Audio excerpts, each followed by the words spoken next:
Welcome back to Generations Behind, a retro video game discussion podcast, whatever you want to call it. We talk about old video games, why we love them. I am one of your hosts, Craig of Craig's Game Room. Next to me, I have the man, the myth, the legend, Mr. Zach Daily Beating. Zach, how are you today? I'm doing well. Thanks for that nice introduction. The man, the myth, and the legend. It means a lot. He's all three of those things at once. It's incredible.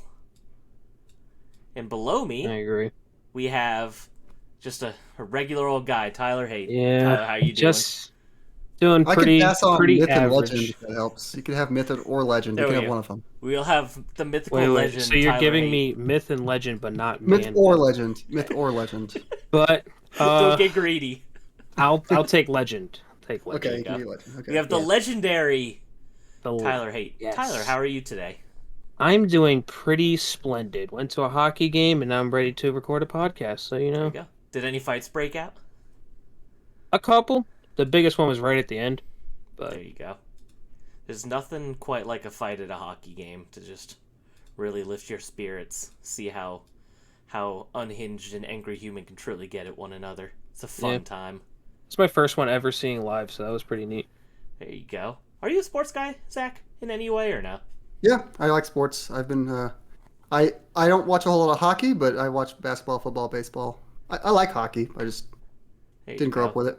Hockey is massive where I am here in Las Vegas. A lot of people Oh, yeah? know the The- Golden the Knights are a Golden big Knights? deal. So Yeah. the going to the games is super fun. It's like they put on like an entire show the whole time. They show Seinfeld clips on the projector. It's something else. It's a great time. So definitely would recommend going to a hockey game if none of you guys have ever gone. But this is not a hockey podcast. This is a video game podcast. So before everyone clicks away and gets bored, this is a very fun and exciting episode for all of us as Sega and Sonic fans, because this is the Sonic Adventure episode. So we decided a while ago we want to do a couple of game-centric episodes where we focus on either just one game or a series and just dive deep into it, talk about it for a while, give our deep extended thoughts on it. And for the first one, we chose Sonic Adventure because we're all very big fans of the game. It is, I don't know about you guys, but Sonic Adventure is a top 10 all time for me. I absolutely love the game. And I'm just Would probably looking be for me forward to as talking well. about it with you boys. Yeah, I'll give it top 30. top 30. I'll Top take it. 30. We'll take it. There's a lot of video games out there. Yeah, I was I gonna never say. sat down and made a top 10. I feel like you might have played of the three of us. I feel like you might have played the most games or beaten the most games. I don't know. Is the daily beating. You play a lot of Yeah, games. every single day. Every single day I beat a game. That's where I get my name from. Every single day he goes back and speeds run that Shrek game. This Yep. is why he's the man, the myth, and the legend. Sorry, no, just the man of the myth now. Yeah, I took legend. You gave that up. All right, so if you guys would like to go ahead and skip to the topic at hand, we'll have the timestamps down below. But like any other episode of this show, or at least the other two, since we don't have that many episodes yet, we're going to start off with what we've been playing. So I say this week we start with Zach. Zach, what have you been playing this week? Or these Sure, last so, 2 weeks? Yeah, so other than Sonic Adventure, I did play Sonic Adventure mostly all the way through, so we'll talk about that when we get to the topic. But I think last episode I had already started Stellar Blade. I Correct. did finish that game. It was a lot of fun. Mhm. I don't want to get too into it, but combat system's great. Story was like mostly intriguing with some like pretty obvious twists in the end. I won't get into, but fun game. Really good music actually. I really enjoyed the music in that game. Cool. But I have two more games that recently came out that I've gotten into, both indie games. Another Crab's Treasure. I've been streaming that. It's basically like Crab Dark Souls. Nice. And it's funny because the game looks so cute and charming and like approachable. So like I'm taking it from that like point of view. I'm like, oh, this is just a fun little game. And no, it's just hard. It's like actually difficult, like a Dark Souls game. So it's kind of like clashing there, where I'm not like taking it seriously. I'm just getting my ass kicked. And then the other game I started, I've only played about 2 hours of this. Have y'all heard of Animal Well? Yes, I have, and I've heard excellent things about it. I Yeah, so haven't, it's- so inform me. So it's like this little like puzzly Metroidvania kind of thing that came out, I guess, on Thursday, and it was in like some indie directs or whatever a couple months ago. Kind of just put it off the side, forgot about it, and then it came out, and everyone's talking about how great it is. So I'm like, okay, you know what? It was on PS Plus Extra. I'm subscribed to that, so I just Oh, okay, downloaded cool. it. That's nice. And what's a lot of people are talking about just how good this game and just how smart it is and just how interesting of a game it is. And I am still kind of waiting for that aha moment with it, but it is fun. It's a really it looks like a game that would look great on like a CRT. It's like a black background with like neon colors and just like outlines of things, and it has like kind of grainy look built into it. There's no combat. You're mainly just avoiding obstacles and solving puzzles. It's fun. It's pretty smart. Some of the puzzles are difficult to like think about. You have to actually sit there and like multiple screens. You have to like come up with a solution to get around. Like I said, I'm still kind of waiting for that aha moment. Have enjoyed it so far though, and I got it for free technically. So Yeah, that's nice.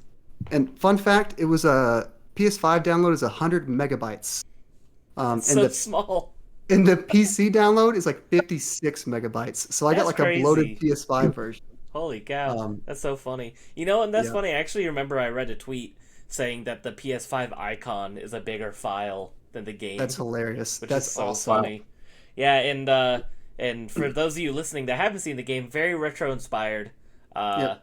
Very beautiful, beautiful pixel art. Obviously, seems to be inspired by some of the great Metroidvanias of the years. So, I And I definitely think want to check it made out by as one well. person also. Made Yes, by I one did see person. that. So, and it was the first game published by Big Mode, which is a very popular YouTuber video game Donkey's publishing Probably company that listening. he started. So, Yeah. And one more cool thing about the game, I don't have it on PC, but I saw somebody had the PC version. They had the game, they took it out of full screen to where it's just like a smaller version of screen, and they grabbed the window, they shook it around, and like the foliage and the screen shake around with the window being shaken around. I And that's saw like the that. coolest. That's like the coolest detail in the world. It was super But cool. yeah. And then last thing, I'm getting back into NSO, N64 games. I've been playing some Pokemon Stadium. I'll probably talk about that more next time, but I'm playing through like the gym leader challenges on Pokemon Oh, Stadium. okay. I've I actually need my rematch in the Pokemon Stadium 2 mini games, by the way. Nope, I will stay the myth, the That winner dang of that dang ferret mini game, dude. yep. Would you guys say I've actually never played any of the NSO online stuff? Would you say that it works pretty well? Like actually playing Yeah, online. yeah. Like, is there any hiccups? Because I know sometimes Nintendo's online can be a Yeah. little spotty. I've never done any of the N64 Super Nintendo multiplayer stuff. Well, I've only really done Pokemon Stadium with Tyler, and I think that those games are inherently kind of like they're like kind of random anyway. So I guess I didn't really notice if there was like any like latency out because I was just focusing on the randomness on the screen anyway. So I don't Mm. know. Yeah, but we played that, it was fine. And then I also the only other NSO online game I ever like tried, me and my one friend Jonathan, we were playing Donkey Kong Country. Mm-hmm. Mm. We're trying to play through all the Donkey Kong Country games. We didn't get that far. We need to get back to that. But when Mm-hmm. we were playing that, it wasn't that bad. Ran pretty well. Cool. Just curious. And that's were y'all playing like the pass the controller way, or like where you like virtually pass the controller to them, they play, then they pass it back to you and you play, or are you playing like simultaneously? No, it was like simultaneously. Okay, Okay. cool. Like,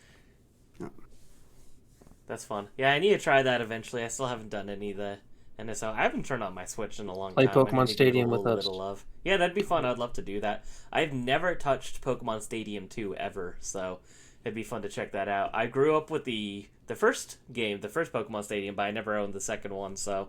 Well, I owned it physically when I had the full N64 set, but even then I just turned it on. I was like, oh, it works, back on the shelf. you know, only thing about the Pokemon collector Stadium things. games, like as me and Zach were talking about earlier, the move pool in those games Oh, are it's so really bad. odd. It's Oh, Like really? bad. Rhydon, what'd you say Rhydon has? Like Fire Blast and You some, like Fire Blast and Dig, and then like Stomp and I don't know Leer or something dumb, That's awesome. and then like Alakazam has such a bad moveset that like I just picked Kadabra over him because Alakazam knew like Confusion as his best move. So it's just like, yeah, all the movesets are locked. You can't choose the movesets. That kind of sucks. So, yeah. I was gonna say, because in Pokemon Stadium 1, can't you choose the movesets? Or am I crazy? No. I'm If you thinking can, of... I didn't know how No, to. you can't. I was thinking of, because when you select your Pokemon, when you're like playing against somebody else, it has like the menu where you hit the buttons to choose the order of your Pokemon. I Yeah. was thinking of that. So, Yeah. but yeah, I need to check that out then. I've been playing quite a bit of Pokemon myself lately, so I'll get to that soon. But Ooh. Tyler, what have you been playing? So me, I haven't been playing a much variety of stuff, mainly because Final Fantasy VII Rebirth, I had to get through it, so I would stop hearing it from multiple people. So Did I you did finish beat it it. though? I Nice, did. cool. I beat it. What was it? Friday night or something like that? Friday or Thursday. Beat the game. Really enjoyed it. I'm looking forward to the third one now, especially. But Hmm. hopefully it's not too long of a wait. Hopefully it's like the remake to Rebirth kind of wait. Yeah, it's impressive that they made that game in 3 years. I'll never get over how crazy Yeah. that is. Apparently Well, they had the I think they story were already working. done Yeah, and I think they were for working three. on it like parallel to remake. I think there was Oh, like were they? there was like Okay, yeah, that would make more sense then. someone was working on it while remake was coming At out. least Yes. one Yeah. guy. Yeah, one guy. Yeah. And then they said that they also like keeping the same development team instead of like Yeah, people that other played that like really played a good role into it. And I did see that too. so hopefully, get the next one soon. I really want to see the end of that. You don't want to go too far into it because I don't want to spoil anything. No, of course not. But Definitely really the kind of enjoyed game it. you don't want to spoil. Yeah, definitely not. I don't want to get hate on the hate. Other than that, the only other game I played was I played through Sonic Adventure DX again to refresh myself for this podcast, even though I played that game like 15 times. But, well, not DX specifically, but throughout all the different ports in the Dreamcast version. Hmm. So, that's all I really got to. But now, since I beat both of those, I can get back to this. There you go. Nice. Hopefully, by the next podcast, this will be completed. Yes, and I'm sure we'll have breaks probably in between single game focused episodes, but Ocarina of Time is definitely one I think that we should do after you finish playing it. Yeah. Yeah. It's very deserving of its own episode. I could gush about that game forever too. So I guess we can move on to what I am playing or played because I haven't been playing this much. I started my new job recently. That's just been taking up a lot of my time. But I beat Pokemon Crystal. I finished, the Elite Four and the Champion and all that. I have not gone through Kanto. I don't know if I will, honestly. Just it. because I know it's stupid and it's just a me thing, but it's like once the credits roll in a game, I just kind of feel like it's time. Like mentally, I'm like, all right, time to move on to the next thing now. So we'll see if I go back to that or not. My MVP for my team was my Fur Alligator or Fair Alligator. Is that how you say it? Fur Alligator, right? I say for Yeah. alligator. Yeah, I Yeah, say for for alligator. but yeah. Yes, my for alligator named Butt Stuff really carried my team. We got very far. He was pretty much one-shotting everything by the end of the game, so he Yeah. was definitely the GOAT. I also shout out to my Pidgeotto named Poop Scoop. He was also very good. I love giving all of my Pokemon the nicknames of a 5-year-old because I just think that is very funny. But I had a I've good never time been with a it. 5-year-old named Poop Scoop. Poop Scoop. But I had a very good time with it. I didn't think it was very hard. Like, a lot of people talk about, like, the walls in that game, like Whitney and her infamous milk tank and different things like that. I never really got to the point in the game where I felt like I struggled too much. But I still had a great time with it. I was kind of disappointed in what's the name of the champion? It's like Blaine or something, right? Lance. Lance. Why am I thinking of Blaine? Sorry, Lance. I don't know. I thought it was weird that his team was just kind of strange. Like having two Dragonites, like the idea of a champion having Yeah. multiples of Pokemon. I was like, that feels like some like early gym leader shit, and I wasn't super into that, honestly. But it was Isn't his level? I was gonna say, aren't they like Elite Four? Aren't they like in the level like 40s in that game? yeah, they're pretty very level, I feel low. like. Yeah, I was Yeah. gonna say this is not a grindy game at all. Yeah. It feels like one of the least grindy Pokemon games, at least from my immediate memory. It's been a while since I played through any other Pokemon game. But yeah, I had a good time. I did have a weird glitch, and probably because I was playing on the Delta emulator. I mean, that's the only thing I could think of. is all of my key items disappeared at one point, and that really sucked. So I had to export my save file and like use a save editor to put the key items back into the key item pocket. That's funny. Because I went to go into the Team Rocket hideout and it just wouldn't let me in, and I was like, that's weird. And I go look at the key items because I'm like, I already got like the badge or whatever to get in. It just wasn't there. And then my rod wasn't there, my bike wasn't there. I was like, what happened? So Sucks. so I had to edit my save to get that back. I have no idea how that happened. That was super weird. And then I was looking online, and other people were saying it was like if you do any sort of cheating, and I was like, but I didn't cheat or anything, so I don't know what happened. I'm like the only thing I could think of is maybe how I told you guys I did that glitch to get all the starters. I'm like, I wonder if that messed something up with the code at some point. It's the only thing I could think of because I thought it was super weird. Yeah. But thank goodness for Pokemon save editors, because that saved my butt because I was not going to replay through 7 badges of that game if I lost my save. Yeah. And then I've also been playing just a little bit before bed every night, some of Crash Bandicoot 2 Entrance on the Game Boy Advance. I know Tyler's a really big fan of this game. Zach, have you played it? I have not. I've only ever played the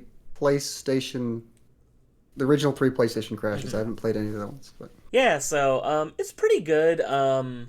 It is the second, as you could tell by the title, Game Boy Advance game for Crash Bandicoot. It's pretty fun, but I do not like it as much as the first one, which I believe was called The Big Adventure. Huge Adventure. The Huge Adventure, I'm sorry. And really my issue is kind of just the gimmicky levels in it I don't like very much. There's a lot of like rolling ball levels that I don't You control don't like super those? well. No, I think they're so annoying. Me and our buddy then- Christian love them. I hated the rolling ball levels. I thought that they felt so jank. We were And, just talking about them today, too. And maybe it's just a skill issue, and it probably is because I'm not good at video games. But those were driving me up the wall, and I'm not big on the auto scrollers where you're like going towards the camera either. I just felt like I don't know, it's just not fun, honestly, in my opinion. But the regular levels are great. I think I just kind of preferred the simplicity of the first one, but I do enjoy just the formula of Crash Bandicoot, getting the crates and all the Crash games are a little difficult too, and I enjoy a good challenge in that way, but not like unfairly hard. Like when you die in a Crash game, it always feels like it's your fault, so it's hard to get mad at the game. It's a lot easier to get mad at yourself in that case, and then motivates you to get better, keep trying, yada yada. But the music is fantastic in this game, which is really cool. Yes. I know you have a special version, Tyler, with the soundtrack, which is a cool variant of the game. It was For a game Circuit collectors City out there. pre-order bonus. That's so funny. good for Yeah. Circuit City. Probably one of the best soundtracks on the Game Boy Advance. So if you don't plan on playing the game, anybody, at least look up the soundtrack because it's got some bangers on there. It does. I got a random off-topic question for you, Crash Bandicoot related. What's your favorite Crash villain? Villain. I'll say Dingo Dow because it's fun to say. Yeah, I was good. Actually, that's probably my answer just because I think he's funny. I feel like Crash 3 and Crash Goofy-ass guy. Entranced are like 2 of my favorite, mainly because I'm a big entropy guy. Mhm. And, he's heavily involved in both of those. Mhm. I mean, as well as Crash 4, but... Yeah. I'd be lying if I said I remembered most of the Crash villains off the top of my head. I played 1 through 4 the year that 4 came out, and I think that was at least 3 or 4 years ago now, right? Do you guys know when Crash 4 came out? I can't remember off the top Sounds of my right. head. 3 or 4 It years was ago. like the same year the PS5 came out. But So it wasn't 2020. wasn't it a PS4 game though? Yeah, it came out like Yeah. a month before the PS5. Yeah. Mhm. So at Yeah, least so I, 2020. yeah, and then I played through all of them back then when it came out, and I marathoned them all, so they kind of all just blend in my head together, honestly. That was your first time playing them all? Yeah, I never played any of them. I didn't have them as a kid or Mhm. anything. So, and then I got the Insane Trilogy, and then after I beat that, it was like the same week that 4 came out. So a lot of that memory is a little blurred, unfortunately. I want to try to replay them all and play them a bit more intimately and pay attention. Maybe try to get some trophies or something to really kind of digest it all. Because I really like and respect Crash as a franchise, but I'm not familiar with it enough as I'd like to be. So I think I'm going to go Yeah, I need- back to those eventually. I need to go play Crash 4. I played a couple hours of it and it was fun. I thought Crash 4 4. was the I like best Crash one. 4. I did Yeah. enjoy 4 out of them the most. I think it's Um, downloaded on my PlayStation right now. It's just been sitting there for There you go. years. there's so many other Crash games. Like I want to play CTR eventually because I've heard that's a super fun kart racer, and I haven't So played good. that yet. So good. I need to play Crash Bash because I heard that's not very good. Crash Bash is okay. I have it technically since I have Spyro too. I could play the demo that I could do the cheat code for. So. Yeah, play the whole game technically. Tyler, what's the multiplayer game that they released and they stopped supporting Oh, after like yeah. a year? Man, Crash Team Rumble. Crash Team I Rumble. had so much fun with that game. Like, Yeah. I would, yeah, you remember, I would go on that every night, and I would Yep. just, dude, I'd finish all the battle passes. It looked like a fun game. I mean, it looked like a fun game. And it was weird because CTR, like the remake, got a lot of content, and then this one it seemed like they kind of just killed it off real quick. But then when you look at them, they both kind of survived the same amount of time, like content wise. Yeah, and they both say That kind of CTR. surprised me. Yeah, Wow. and then, but apparently they had a whole bunch of content still like lined up for this game, but Yeah, that sucks. never getting that now. That's It a sucks shame. that video sucks games have to because- make money, and they can't just let us have fun with them. And it just sucks because whenever the servers go down, then that's it for that game. Yeah. But I had my fun with it. I wonder if that's going to be a harder to find physical game in the future. Because I feel like a lot of people didn't buy it. That's true. That's one of those ones I could just see being a little bit more collectible down the line. Especially since it's not being supported anymore. They're definitely not printing copies anymore. So, That's true. all of you speculators out there, go get your copy of Crash Team Rumble now before it's too late. In 20 years, you're going to look back at this podcast and be like, man, should have listened They to knew. Craig." They knew. They were cooking, but nobody was eating. They couldn't smell what the Generations Behind podcast was cooking. So that's it for, I guess, what we've been playing. I don't know. I think I'm going to go back to Crystal and finish Johto. I wanted to ask you guys about this. Okay, so on the first episode, I was talking about the Pokemon games I haven't played, and I said I hadn't played Generation 2 and 5, right?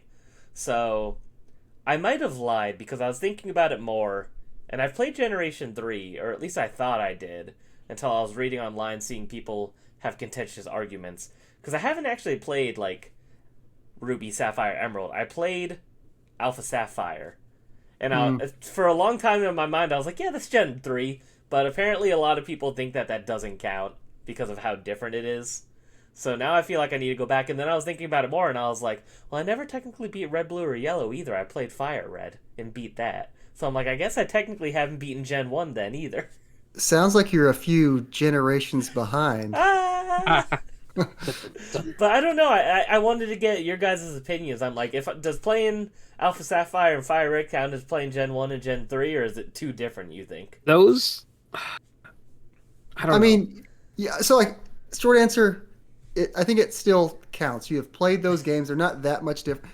I would say Alpha Sapphire. That is Alpha Sapphire, Omega Yeah, Ruby. and Omega Yeah, Ruby. yeah. Those games are actually content-wise a little different than Gen 3.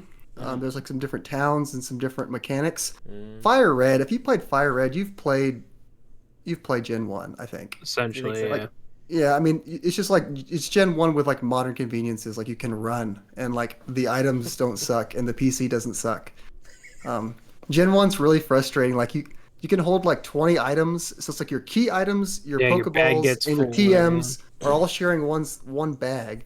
So like once you get to the end of the game, you have like 10 key items, and then you have like a handful of TMs, and then you just can't pick up anything anymore. It's really Ew. annoying. And That just does going suck. through your PC is such a hassle. Is it? That's awful. Isn't it like that in Gen 2 as well? I You did like think it go was to a your bit of a PC, you pain. gotta scroll through all the boxes, find the Yeah. one. I felt like the item limitation was a bit of a pain in Crystal as well too. You really can't hold that much. I would like to amend my statement though. I still think. So how much of Gen 1 have you played? Like actual Red, Blue, Yellow? So last year I started playing through Blue on a little Ambernick handheld I had just as a bit of a time killer while watching TV and stuff, and I think I got like 5 or 6 badges in. Oh, So, okay. So yeah, that's good. I was gonna say you at least gotta play a couple badges to like kind of get like a get an idea. appreciation for it. Like what it was. I would say. But if you got 6 badges in, yeah, Yeah, but I You're not also missing feel like anything. at that point I'm like I'm past the halfway point, so I kind of want to go back and finish it anyway. So I think Sure. I will eventually. But but it sounds to me like I should still probably go and play through Emerald or something. So I would play through Emerald. I do. And also, And I mean, like you said, when you get the credits, you don't usually do a lot of the stuff, but Emerald also has the Battle Frontier, best post game. and that wasn't, I have heard that's amazing. and that wasn't in the remakes. Huh, I wonder why they cut that. But I wish they Because would have they done hate the fun. Brilliant Diamond and Shining Pearl like they did with Omega Ruby and Alpha Sapphire, like change it up, add stuff to it. Mm-hmm. Like it was cool to replay it again, but as a faithful game, it was like, eh. Yeah, they That's fine. definitely they what do you call it? Contracted that one out. So it was Ilka. Yeah. That one they're just like remake the game. They didn't put any real. I mean, there was like the whole like underground thing, which was expanded, Mm-hmm. but like, the remakes of Gen 1, 2, 3 felt almost. They did feel like a separate line of games for the most part, other than Gen 1. It's just a better version of Gen 1. But Gen 4 remake was just Gen 4 remake. It's just pretty much no I difference. remember when that game came out and like you needed the day one patch because there was like no title screen. There was no title So screen. There was no funny. title. Yeah, there was no title screen. A lot of the music sounded unfinished. That was awesome. Yeah. I remember that. Yeah. Yeah, I remember I sent you the Cynthia theme, and you're like, "That sounds awful." I was like, I want to cry. This is garbage. Cynthia's theme But then when goes they so fixed hard. it, I was like, "Ooh." It is really But good. yeah, She's the best champions, though. I I would say almost so. bought it the other Yeah. day. I went to a toy store and they had like one little case of like random graded Pokemon cards, and they had a full art card and it was of Cynthia and the Garchomp, and I was like, oh, this is really cool, but it wasn't $70 cool, so I didn't buy it. yeah. Yeah. A lot of those Pokemon cards that have like the female characters on them go for a lot. People love their waifus. Yeah, that's true. All right, so So do either of you guys have some game collection pickups? I'll let you guys decide who goes first. I don't know who has anything. So I've you have lost anything, audio. Zach? I just lost audio. What? Oh no. All right, we good? Okay, I'm back. I Are think you I'm good? back. You good? We're safe. All right. I was did you- gonna did say you just- you guys can pick who wants to go first, but Tyler looks very excited, so I say we Yep, let Tyler Tyler go go first. okay, and you went first with talking about what you've been playing, so I want to go Yep. first for this one. That's true. Yeah, course. step back. I think I want to show my Legend. last thing. That's why. Let the legend talk.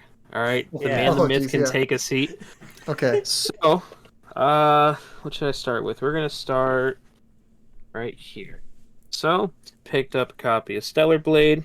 There we go. It's gonna be one I'm gonna get started soon. Zach told me great things, and I've been looking forward to it for a while. So, looking forward to play that one. Fun game. That's Fun nice. game. So big fan of the Twisted Metal series, and I realized that I didn't. I know I had this before. I don't know what happened to it, but the PS3 copy of Twisted Oh, Metal. okay, cool. The limited I- edition. Yeah, when you first got it, it came with a download code for Twisted Metal Black. Oh, you that's can kind of get- cool. So picked that up. Found another 360 game. I got Akai Katana. Oh, I like the artwork. That looks neat. Yeah, it's a shmup. I don't know if you know that or You not. would never know that looking at the cover. Yeah, I mean, I've never heard of this. I've heard of the game called Dai Katana, but I've never heard of Akai Katana. so we got that one. And then we got one of the rarest, I would say, or at least most uncommon. You don't really see it. PlayStation Hits games. I know nobody really cares about it, but I do. Hey, if it makes you happy. Lego Batman 3. Oh, I actually have Let's heard that that's go. super hard to find. Yeah, I found it through a. There was an eBay listing that just had like this what do you A call it? lot. A lot. No, an image like a stock photo. Oh, right. stock. Like it didn't have the blue case, but it had the ESRB. Or no, it didn't have the red case. Had a blue case. Didn't have the ESRB rating. Or no, I am totally butchering this. Had an ESRB rating. Blue case, no red case. And I was like, I don't know, that's a little iffy. But I messaged him. I was like, hey, is it the ESRB one? I just wanted to make sure because you never see it. Mhm. And then they were like, yeah, what you see is what you get. And I was like, all right, so I'll order one. He has like multiple too. So if y'all need one, go order one.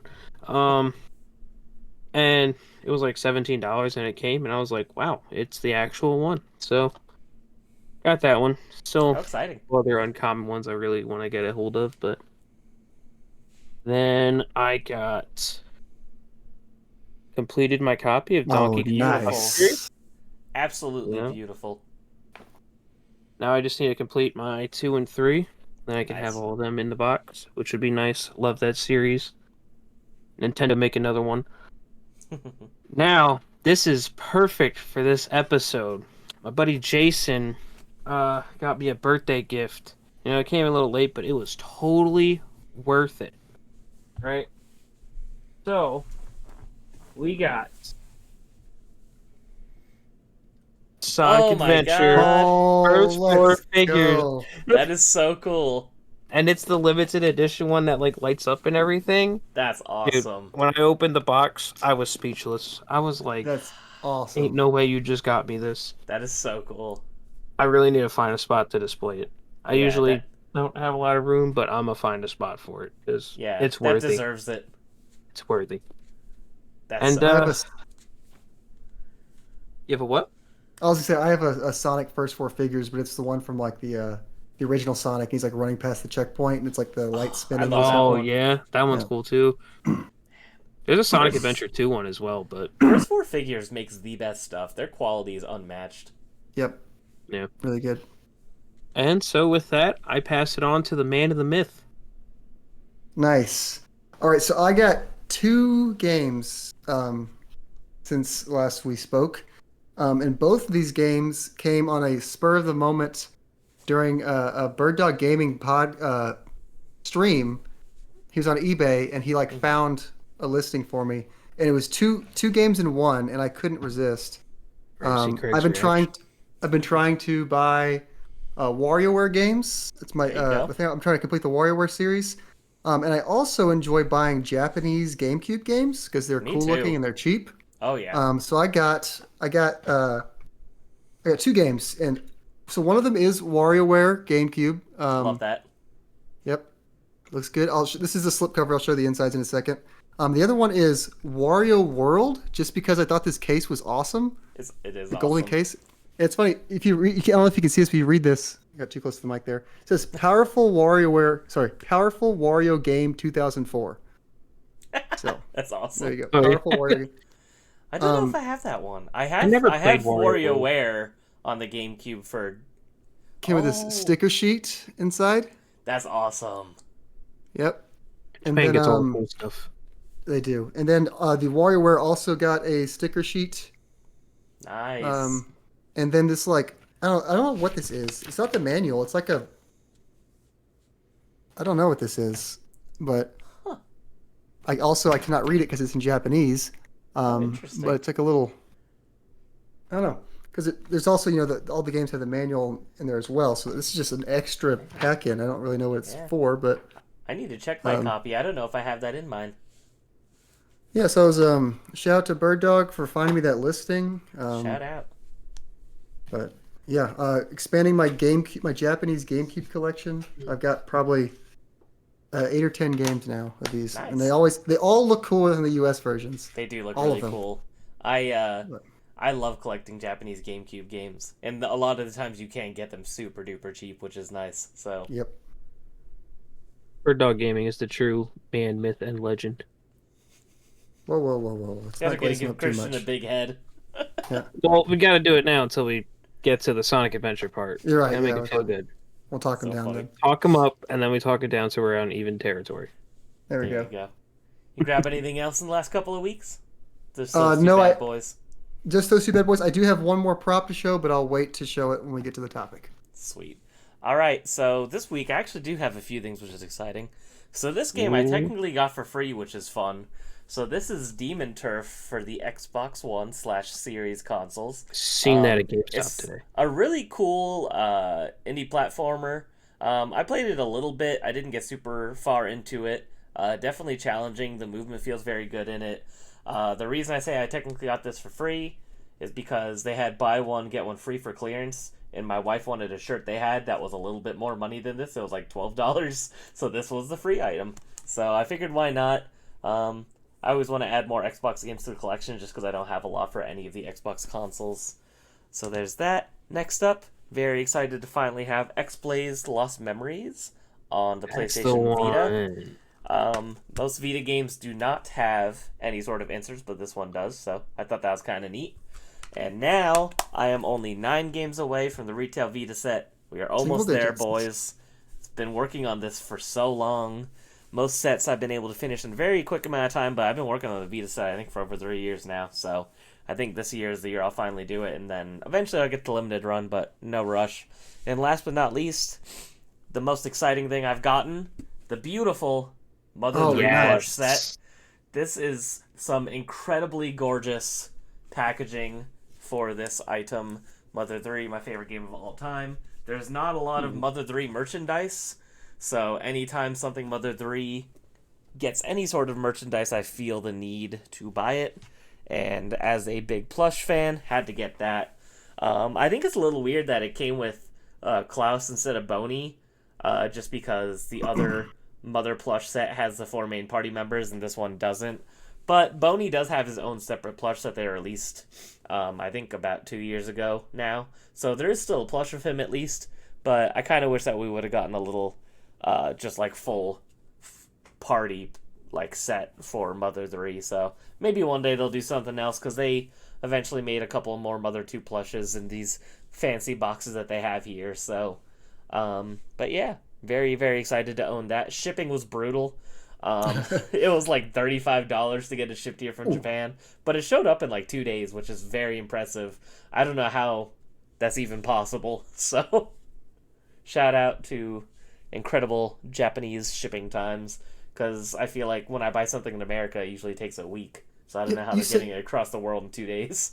You say that. I got these 2 things from Japan very quickly as well. I don't like it know was how it works. It's so weird. Like maybe a 3-4 day turnaround, which I don't know. Yeah, every time I buy something from a Japanese seller, it shows up faster than if I buy from an American seller. Yeah. I'm like, not only is the quality of Japanese goods usually better, the service is better, the prices are usually better. I'm done with American collectibles. I'm import only now. There you go. That's not true. I've gone too far into American video game collecting, but I really do want to get deeper into collecting Japanese games, because especially since most things eventually end up being a shelf piece, usually Japanese packaging just looks cooler. Game Boy Advance, GameCube, a lot of these things just look cooler. So I might start shifting focus more as time goes on, not only to save money, but for aesthetic reasons. So we'll see. Of course. All right, boys. Now that we have shown what we've wasted our money on in the last couple of weeks, why doesn't Tyler give us a bit of a history lesson? All right, so this is Tyler's history lesson, where we take the past 2 weeks and we go over all the things that happened in video gaming history. So that brings us to April 30th, which this one had a pretty cool game that came out in 1998. Panzer Dragoon Saga. Yeah, I don't have any experience with the game, but it is Craig's one of Craig's favorites. 5th favorite game of all time, if I were to make a definitive list. I absolutely adore Panzer Dragoon Saga. There's no other game like it, and it's something that I think everybody should play. It's so good.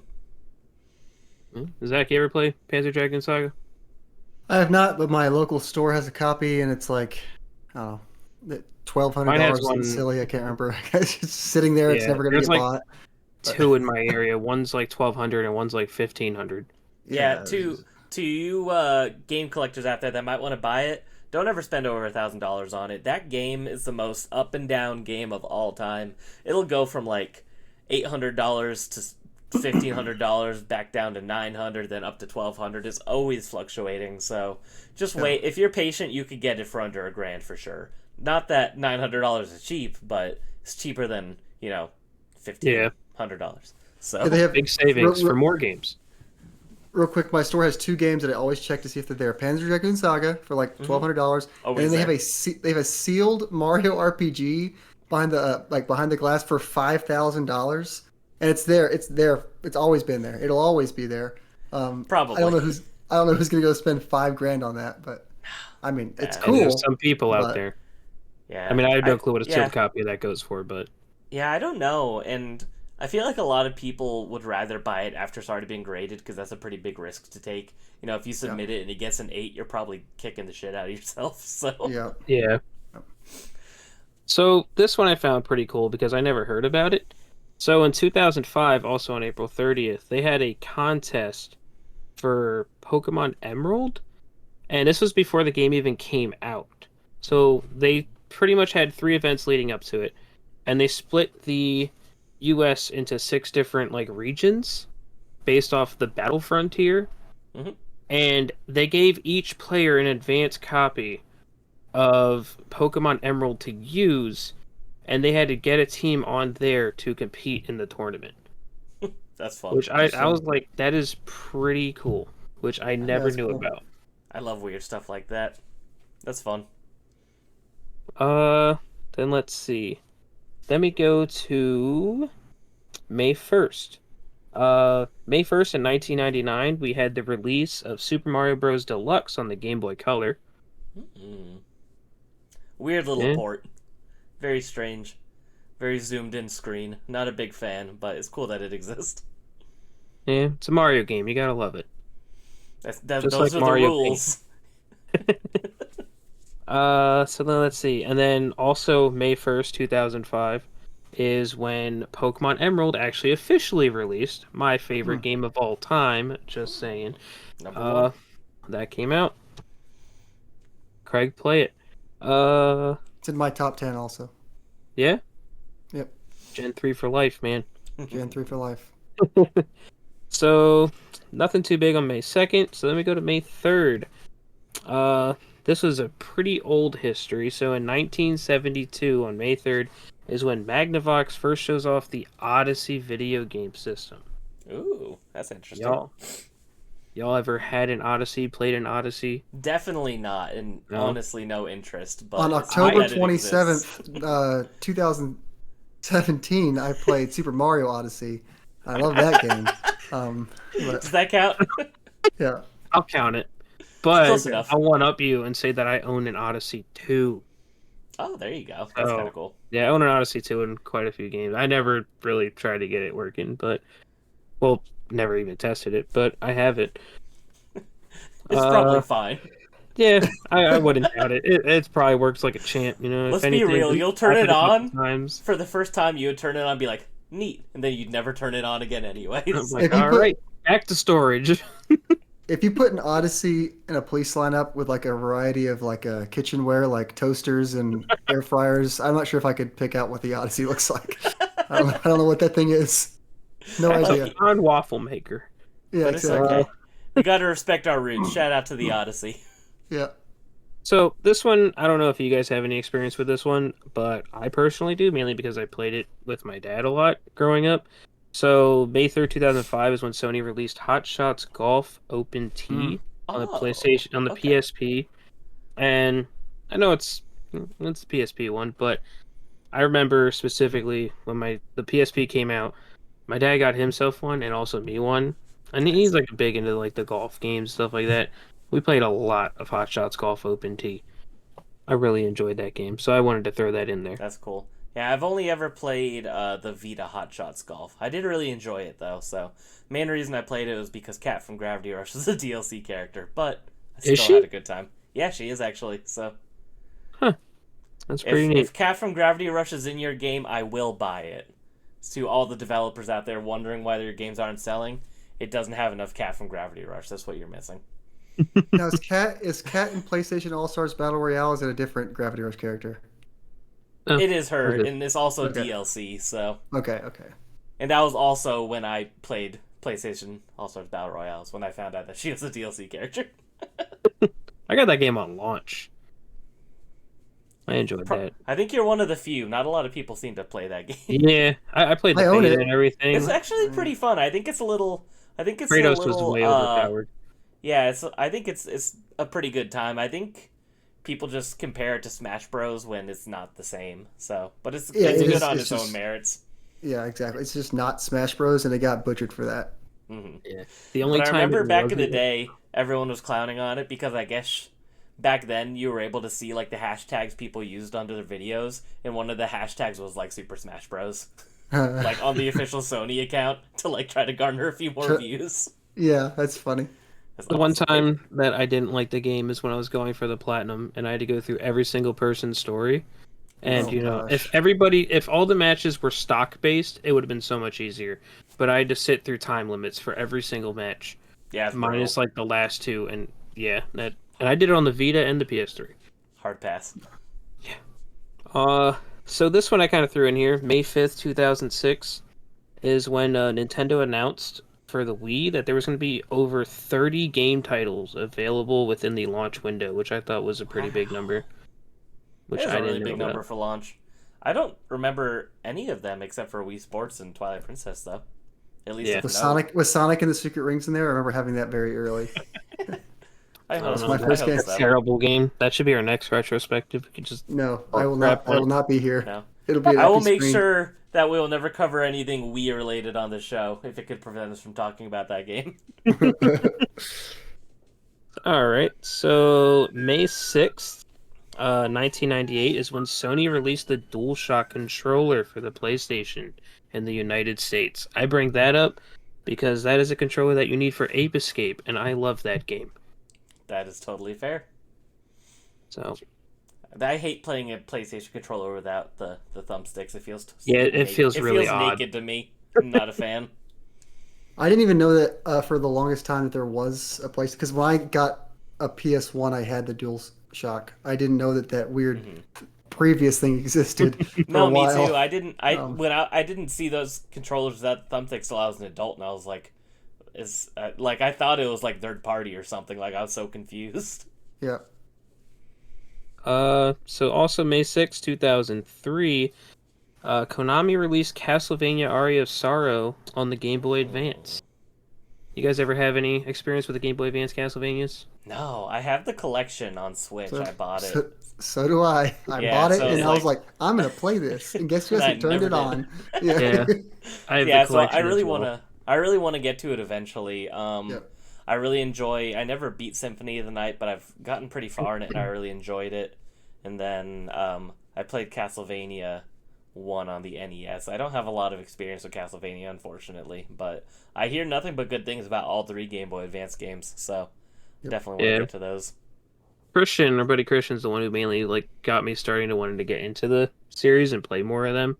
Mhm. As of now, I only played the first one and Kid Dracula. Those are the only two I Oh, got that's through. true.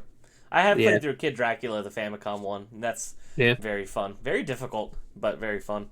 And then also I remember when I was younger having a Game Boy Advance, I had Circle of the Moon. Mm. Probably didn't finish it. From what I remember, I didn't finish it. But I do want to get back to those. Next on our list, we go to May 7th. May 7th, 2001, Nintendo released Mario Party 3 on the Nintendo 64. Nice, Which nice. Mario Party on the N64 is your guys' favorite? I have a hard time differentiating them, but I do have a fun fact. Mario Party 1, I always think is Mario Party 3 because Mario's holding up a dice and it has a With 3 the on three it. on. So I always I think always it's think Mario that Party too. 3. I have the and same then, like, thing. That's so funny. Yes. And then they're like, oh, let's make a second one of these. And now it's just confusing to me. But yes, all three of those games, I have a tough time really like focusing in on which one had what. Because I played a lot of them Unhurt at your McDonald's growing up. 2 Um, got costumes, and then you got 3. 3's got Mario in a cowboy hat. That's It 2. does. That's Rootin' 2? Okay, tootin'. sorry. Yeah. Yeah, I mainly played those in the play place at the McDonald's. So like Me too. I couldn't tell you Those which things one are was which. nice. Yeah, that's Yeah. my only experience with the N64 Mario parties. Actually, I Really? didn't own any of them. Yeah, as a kid, we had 4, 5, 6, 7 on the GameCube, and I played a crap ton of those with my sisters and my dad and stuff. But yeah, I believe my McDonald's had Mario Party 2, so I played a lot of Mario Party 2 at McDonald's. I don't want to. Never finished sorry. any of the. I was just gonna say I never finished probably an entire round because they were on like a timer, and after a certain Yep. amount of time, the consoles would just restart. So I don't want to alarm anybody, but I think I'd probably kill somebody if I could get a McDonald's N64 kiosk set up, like for my Man, own those things are home. So cool. Like, that would be so cool. can you imagine having one of those like in your room? It's just, and you actually like hang it on the wall. That'd Yes, be yeah, so cool. I would so do that. take up so much space, but it'd be awesome. It'd be worth it. I have a new life goal. Thank you for that idea. Yeah, of course. Don't kill You, somebody for it, though. I'm you sorry. need I to was just get one kidding. with the GameCube in it for your Fine. GameCube collection. You want to be Oh, the God, I best know. GameCube collector, you need that. That would be Put really some Mario cool. Strikers in it because that was the main one that I always played when I was there. Yeah, my McDonald's never upgraded to GameCubes. They had N64 Really? the entire time. Yeah, until they just got rid of them eventually. It was like a like an octagon where it just like Yeah. had them like all around in a big circle next to the playpen. And then one day it was just gone, and I was very sad. So, because I Thinking do about it wonder, now. like, did they sorry. just throw them away? Like, what happened to most of them? They must have just like, because knowing Nintendo, they probably had some sort of deal with it. Like, all right, you got to send these back when you're getting rid of them or something. Probably. But I don't know. Looking back on it, I gotta think those controllers must have been disgusting. Like a Oh, bunch of like children at McDonald's playing them. just wiping their Exactly. nose and Like eating a they're French like fry and then French fry grease. Yeah, yeah.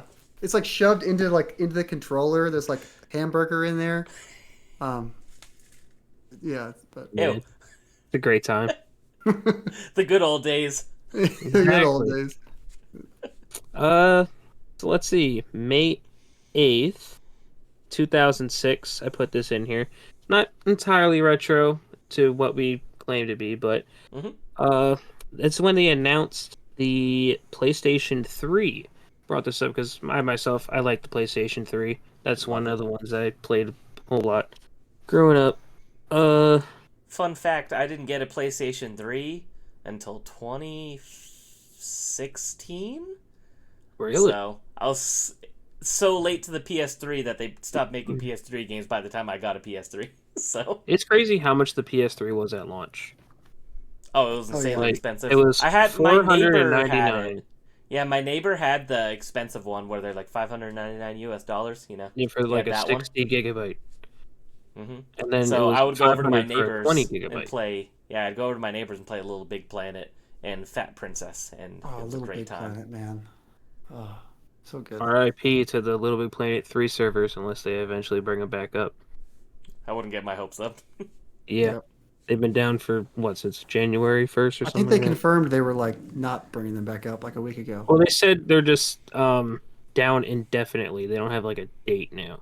So like, Yeah, that if they means it's never do, coming back ever again. it might. They're just hoping Oh, everyone forgets about it. Yeah. None of the No, it's Little not. Big Planet games ever had like a sunset ending. Like all of them just got shut down miraculously and just never had like a time where it was like, hey, we're gonna be shutting down the servers on this time. No, all of them just were like gone. So No respect. I never for played 3, Sackboy. so I can't say anything. But No respect for Sackboy. exactly. May 9th, I brought this one up. 2005, Nintendo released Donkey Konga 2. Y'all ever played Donkey Konga? My neighbor had a pair of the DK bongos, and is Donkey Konga the rhythm game? Or Konga's is like that the rhythm one.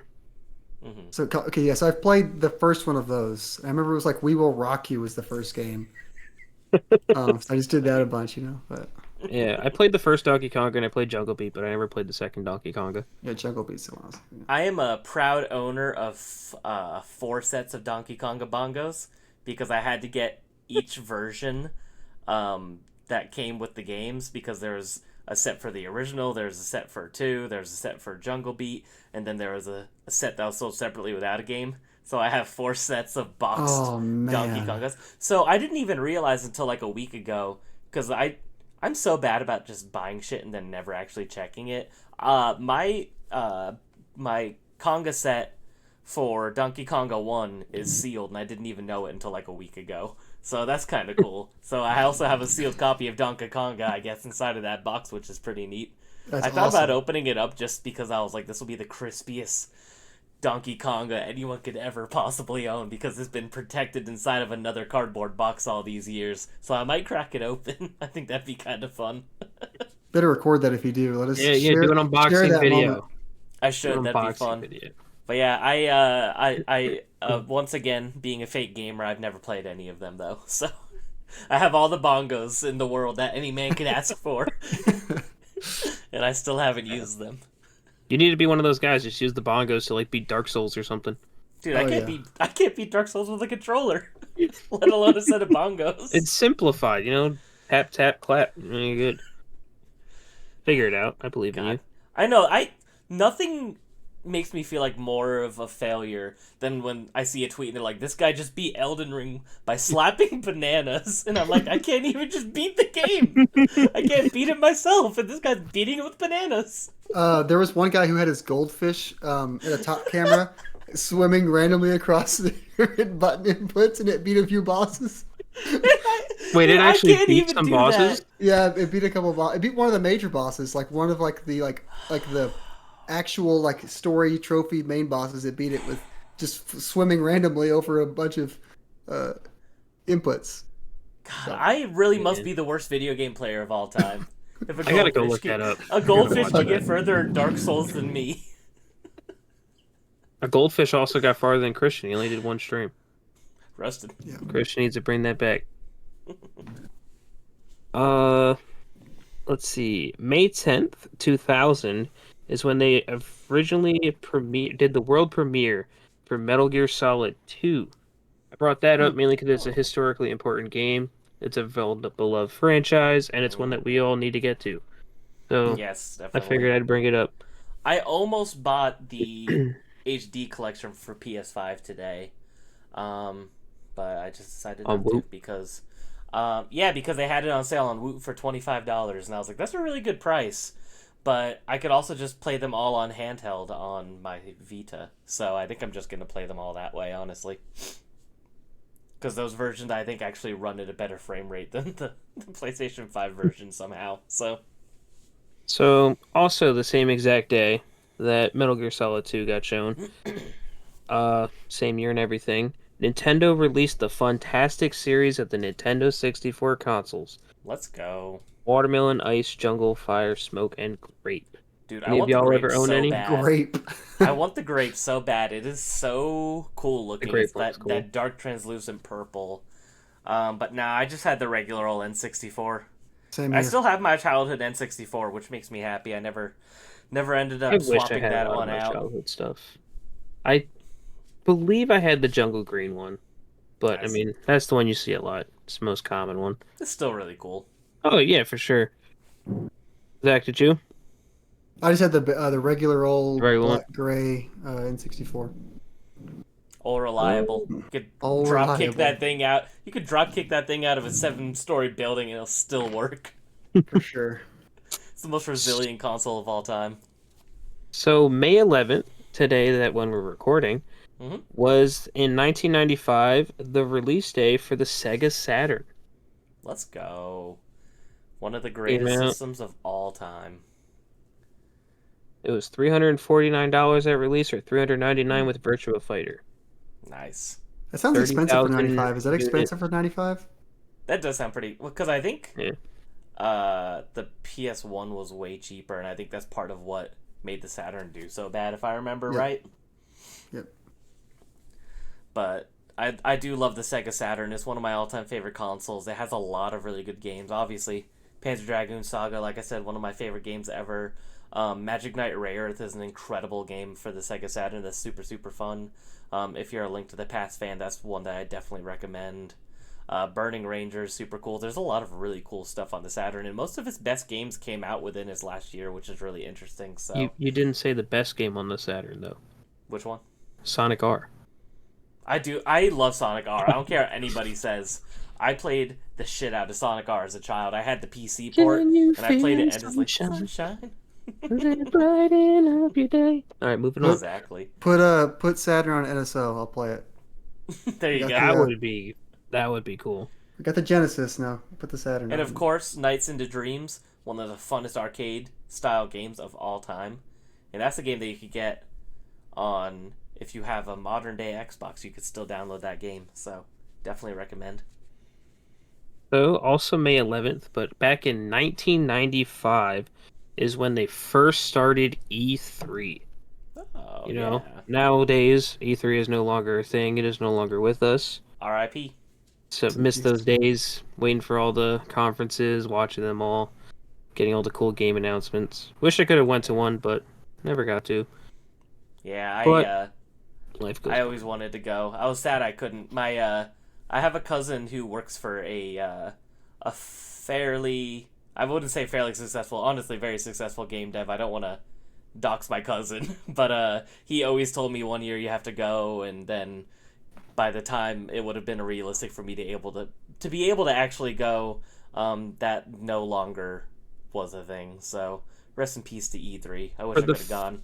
There's nothing better than doing nothing all weekend but watching really bad game conferences. So it's such a good time. One of my For first the vacations I took was to just sit. Took off a week of work to watch E3. So dude, yeah. it's the life.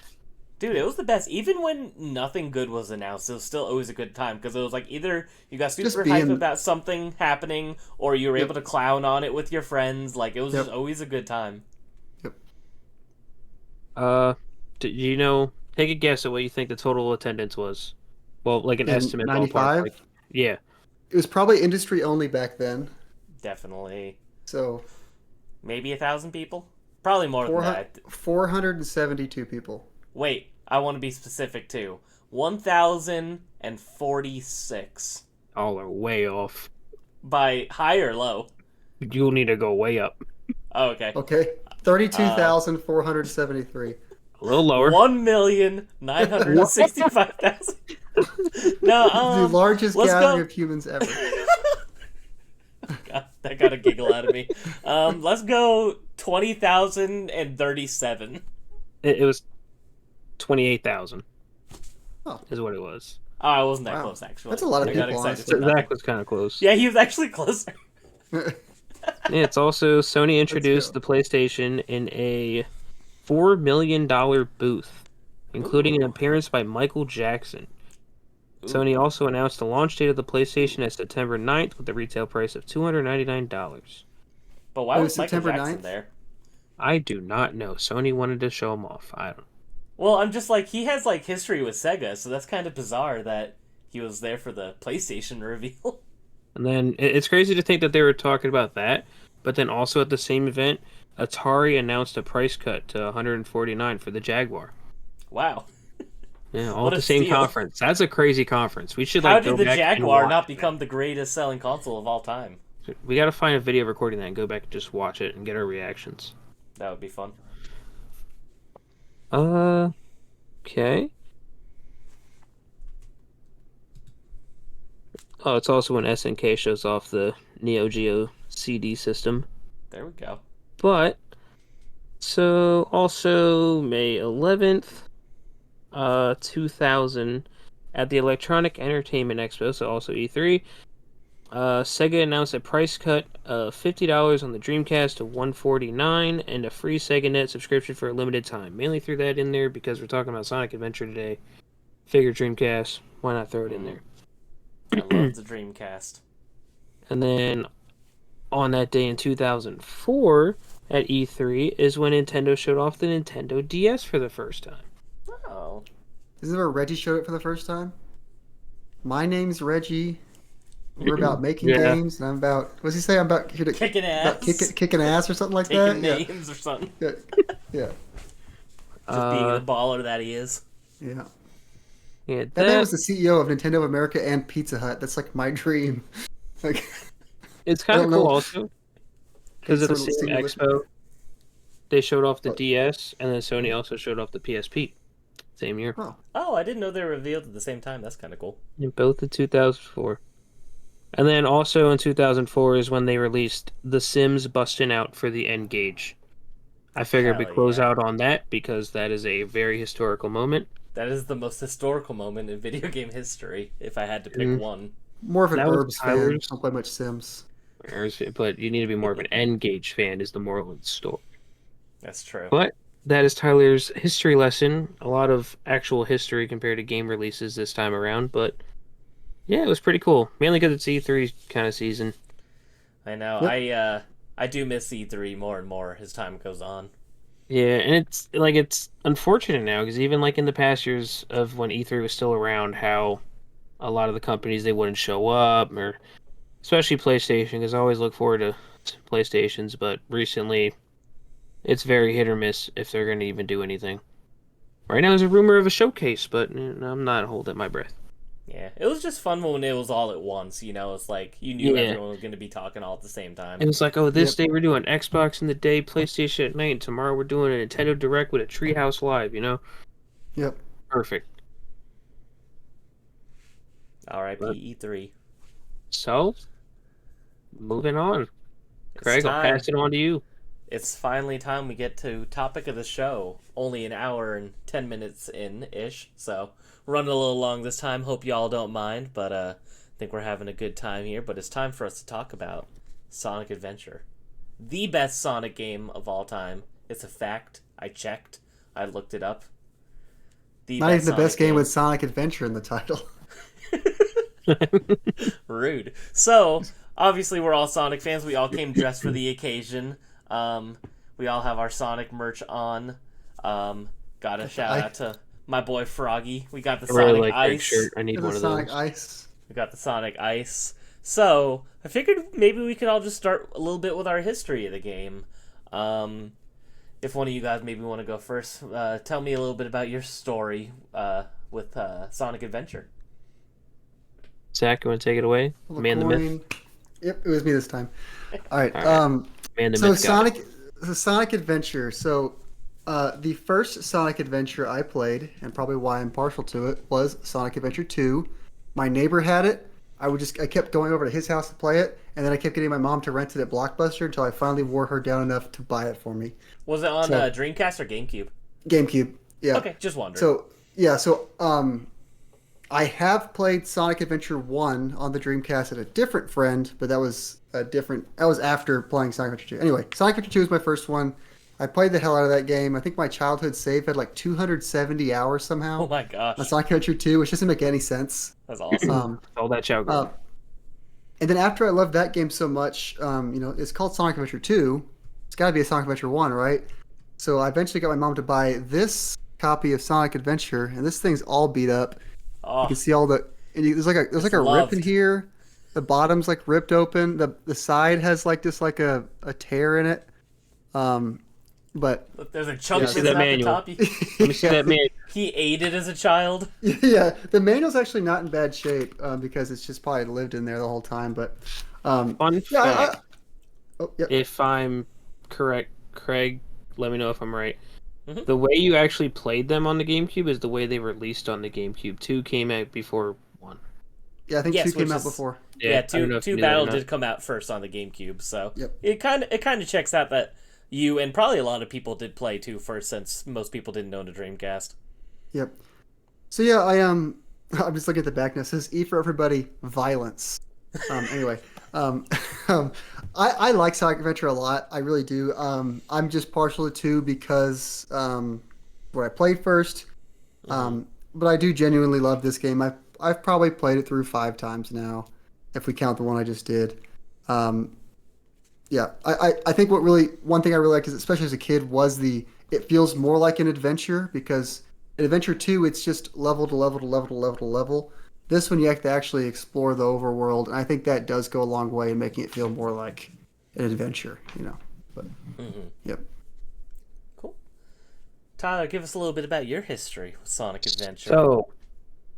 So my history with Sonic Adventure, it all started with so my dad's girlfriend at the time had a Dreamcast, and I'd go over there like every other weekend or so, and one of the games that she had was Sonic Adventure. Mm-hmm. So I'd play through Sonic Adventure, here and there when I can, because not just there for the weekend. And I'd go back home, and I'd be like, oh man, I'd be sitting at home waiting for the day I can go back and go play Sonic Adventure again. And then, day would come, I'd go back and play it. Eventually things didn't work out between them, and then I couldn't play Sonic Adventure no more. That was pretty bad, pretty unfortunate. I was really upset.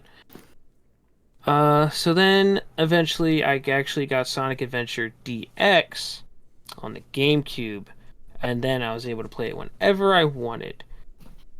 So then I eventually played through the whole thing, beat all the stories, got the Supersonic story, did all that. And that was pretty much my whole gist with Sonic Adventure. Yeah. So, when I was a child, We did have the Dreamcast at launch, $99.99. I do not remember if my father got Sonic Adventure. I don't think he got it at launch because I remember going over to my neighbor's house and they also had a Dreamcast because my dad and his dad, were both very into the sports game stuff, so they bought it right away for the sports titles, and they wanted to get. The neighbor had Sonic Adventure, and that's how I was introduced to it. I thought it was the coolest thing I'd ever seen as a 4-year-old. Of course. Who wouldn't think that was the coolest thing they've ever seen as a 4-year-old? So I begged and begged and begged for it, and then my dad was like, "All right, fine, we'll get this kid Sonic Adventure. Shut him up. He'll sit down and behave and play a game for a while." And I've just been a big fan ever since. A lot of Sonic Adventure's music and locales and visuals and even the dialogue is just burned into my brain from such a young age. I'll just thinking about the game, all the funny, weird, like, combat lines and different things happening in the boss fights. It's like it's Sonic Adventure is one of those games, and I think we all have games like this where it's like we just think about them a lot, like every day. Like something might pop up in the back of your head, I might see a picture of Knuckles, and I'm like, oh no! Like when you fight him. Oh no! Oh no! Things like that, and Yeah. Sonic Adventures just always really, really resonated with me. Probably because I played it at such a young age that it is one of my earliest memories. Thinking of things like Ocarina of Time and this, but I don't know. It's just I always found a kindred with Sonic Adventure and the Dreamcast, especially because as a kid, I had it. 2 of my neighbor friends had it, and we all had Sonic Adventure. We all loved it, and we all played it. We'd go over to each other's houses and just replay the same levels over and over again as kids. And I know I've told this before on other recordings and like other videos I've done with friends, but I always think it's funny that I thought everyone had a Dreamcast until I became an adult, and I found out it was one of the worst selling consoles ever. But it's like I had it, and all my friends had it, so I just figured everyone had a Dreamcast. It's funny you say that because a friend of mine had a Dreamcast when I was a kid. I remember going over there, and I'm like, "Oh, this thing has Sonic Adventure also?" because my GameCube had it. And he's like, "Yeah, what are you talking about? Of course it does." But That's so funny. Yeah, I want to absolutely get myself that Sonic Adventure limited edition on the Dreamcast. I want that. That is definitely one I want eventually. So, do you know what that is, Zach? I guess not. No. The limited edition. It came out at Hollywood Video before the game officially released and the Dreamcast officially released. It's basically an incomplete version of the game that's really buggy. Which And it was funny. unplayable because there was no Dreamcast out yet. Is that what you're saying? It's just like No. Well, no, you could rent that game and the Dreamcast before that either of them were officially released. So Oh, okay. super weird and interesting. But yeah, super hard to find. Yeah, they go for hundreds of dollars. Mm-hmm. One day I'll get one. Yeah, it is really cool. Yeah, I'm looking just because I'm trying to see the games I know my dad would have got at launch. Yeah, there's NFL 2K and NFL Bliss 2000, so that adds up. Sonic Adventure, Soul Calibur. It's a pretty fire launch lineup, honestly. Hydro Thunder, Mortal Kombat Gold. Mortal Kombat Gold is underrated. I love that version of the game. It's basically just a souped up Mortal Kombat 4. But yeah, Sonic Adventure. So it seems like we were all very young when we played it the first time, so that also might have to do with a little bit of our love and nostalgia for it, but that's okay. A lot of this podcast, is based off nostalgia and things that we love that are old. So I just wanted to talk maybe about some of the things we love about Sonic Adventure. This game, I think, is nowadays a little bit contentious. Some people think it doesn't hold up very well. Some people think that it's terrible. These are all things I absolutely disagree with. So why don't we just, go on a bit about some of the things that we love about this game? All right. So I'll take it away. Oh, you want to take it away? Sure. Go ahead. You take it away. I think my cat's assaulting my door. I don't know if y'all can hear that. Oh no, Pancake. Can y'all hear that? Can y'all hear that? We can't No? hear that. Okay, then I'll ignore it then. Okay. Never mind. Go Tyler. Okay. I just don't want like a Pancake scratching on the is door okay. the whole episode in the background. Now you sound fun. Okay. So, things I love about the game. One thing is, I'm sure we can all agree, these guys, Chows, the little Chow guys. Garden, the best thing that Sega is not investing on today. which Sonic Adventure and also Sonic Adventure 2, the Chow Garden, one of the best things, as I said. But man, just I could spend hours in that Chow Garden just raising little guys, racing the guys, doing everything. And then also one thing we didn't realize, me and Zach, that you can actually get like the Devil Chow and all that like in the DX version, which kind of a shame that I didn't realize that because we were like when we were playing the game, we were like, oh, the dark fruit. Zach was like, what does the dark fruit do? And I looked at it, I was like, oh, you can get them in that one? Because a lot of my time with Sonic Adventure was when I eventually went and got a Dreamcast. Like, I played it a lot on the DX when I said I got it back on the GameCube. But I spent a lot of time when I got a Dreamcast again, and eventually spent a lot of time on that. Chow Garden, the music in the game, fantastic. A lot of great tracks. Sonic Adventure is the reason why I like butt rock as an adult. Yep. Well, fun Open Your fact. Heart is like sometimes I just put that on just for fun. It's just like such a good song. I've seen Crush 40 live like 2 or 3 so times now, and man, just hearing those songs live. Oh, I bet. Great. So good. Does the crowd pop off when like Live and Learn comes on? Yeah. And, like Live and Learn is the one they Cityscape? usually close with. Okay, That's yeah. fair. Like it's usually Cityscape and Live and Learn is what they close with. Yeah. That's a good choice. When Open Your Heart comes on, it's a whole Yep. pop. It's great. Great time. Come to Too Many Games, you two, and then maybe we can go see it together. Maybe. I don't know if they're gonna be there this year though, but yeah, that. And one other thing that I personally love, minus the other day because it was kind of getting me a little irritated. Big the Cat, like a lot of people don't like his story, but personally, I enjoy it. I just like the goofy guy. You know, like who wouldn't like he's on your shirt, Froggy. Like who wouldn't like Froggy? Like Froggy, where are you? You know, like who can't love Big the Cat? Well, a lot of people hate him, but I love him. Except for the Twinkle Park level when Froggy doesn't want to get on your line and he wants to get you really irritated. Is that was not just me? Because I was doing it this morning. For some reason, that level seems to be the most obnoxious one for sure. When we were in that party chat, Zach, and I was getting really frustrated, that was Twinkle Park. Okay, so I was playing it this morning and I was like, I don't remember it being this bad. Is this what the rest of it's like? I was like nibbled on it and I was like, oh great. Then he was like, nah. And I was like, what are you doing? My time was 17 minutes. I was just like, it's like over and over, and I was getting so mad. And I was like, I think I hate Big the Cat. I didn't remember it being that bad. Yeah, it was that one, and then the ice one gave me a little trouble. Man. He kept getting off, and I was like, man, I don't like this. I feel so much better now. Okay, I got through it. I was like, that's the last thing I did when I played it earlier today. So I don't know. Oh like, gosh, is that mainly Craig? Because I know you mentioned before that Sonic Adventure DX is like the more buggier version. Mm-hmm. Did it do that much in the Dreamcast? Because, like I said, I don't remember. I'm pretty sure. Happening. I'm pretty sure it's that level is always just weird for some reason. It seems like that level he just does not want to cooperate. I've always had issues in every port of the version I played of the game because I played it on PS3, I played it on 360, I've streamed it on Xbox One, I've streamed it on PS4, I've played DX on GameCube, I played Dreamcast. Every version, that's the one level that always takes me the longest for some reason. Yeah, I mean. That's what I'll say I love about the game, because I don't want to take some other spots that maybe you guys have.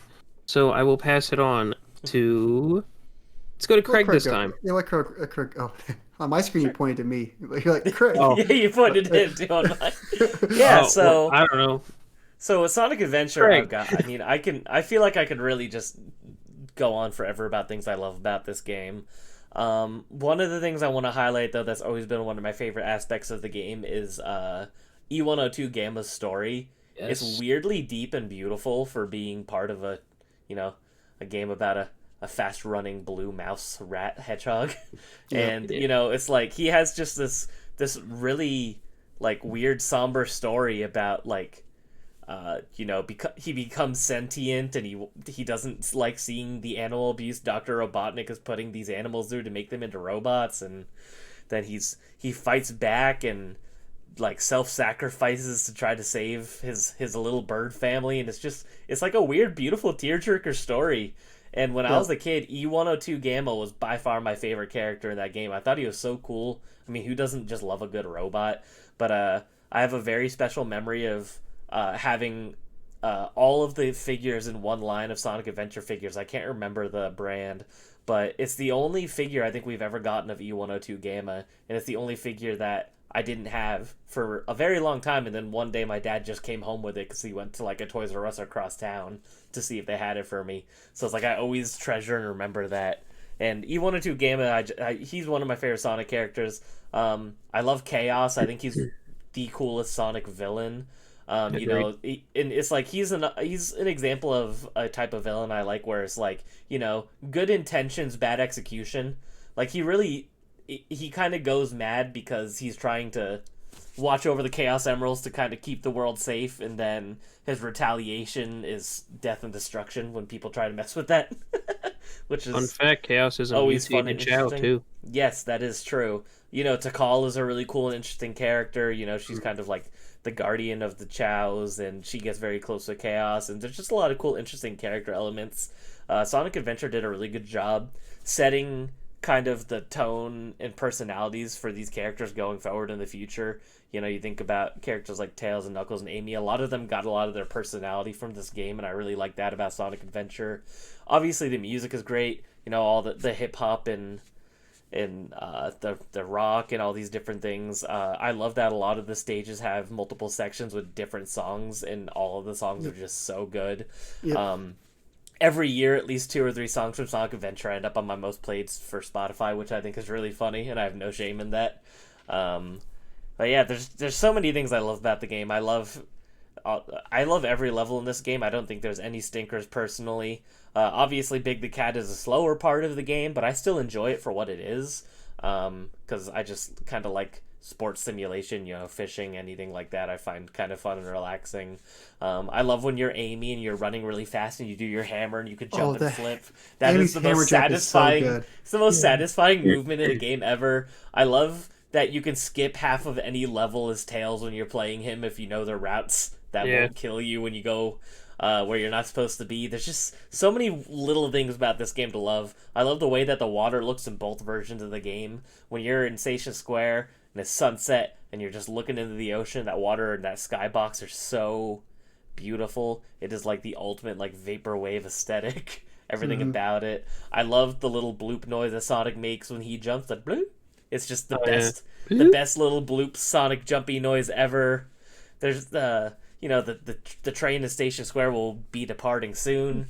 There's so many things I love about Sonic Adventure. Like I said, there's so many random little lines stuck in my head. You know, I think of all systems full power. I can't believe this. All the different like robotic Get a load of this. battles. I was just about to say that. Oh no! All the different little battle bark lines of these characters. There's so much I love about this game. But before I ran forever, why don't you go on, Zach? Tell us a few things you love about Sonic Adventure. I just want to note real quick one more like random like quote that made me laugh.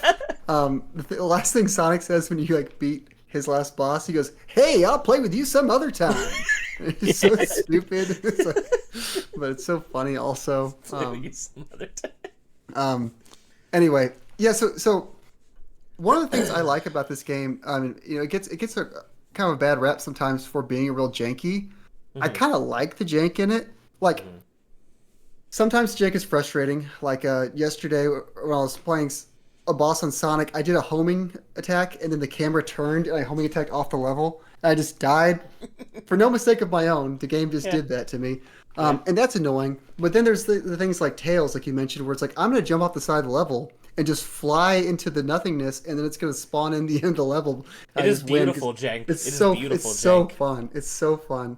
Just because you mentioned the camera thing, I have to say, shout out to one of my favorite NPCs in the game, where it's that little boy before you do Emerald Coast and you talk to him. He's like, yeah, sometimes the camera will just turn around sometimes. It just does that. Yeah. Yeah, gosh. Moments like that are a little frustrating, but I have some leniency for it because, I know what to expect from the game. One of my favorite things to do with Sonic is just to like charge up a spin dash and just like fly off and to see where it throws me. Ready? You can get so much height from that jump too. Yeah, ready to go. Yeah, I love the jank in the game. I will say, Amy, you said Amy's jump is so good.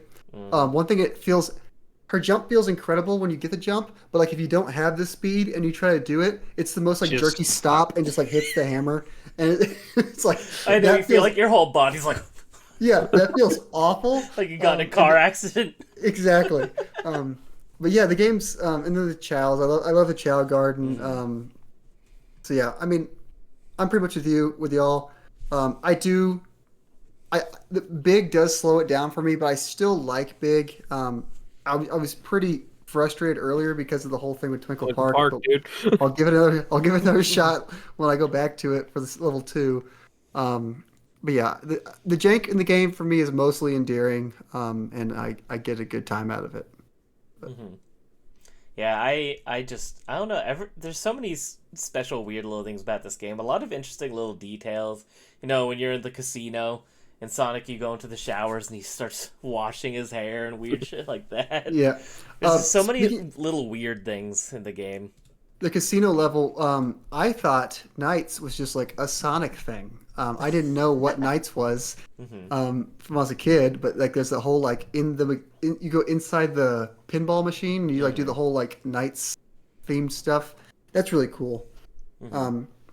Yeah, I love seeing like all like the co-marketing. This is a little bit in the Sonic Adventure 2 as well, but like all the other random Sega games are like in the background. Yeah. It's always really good.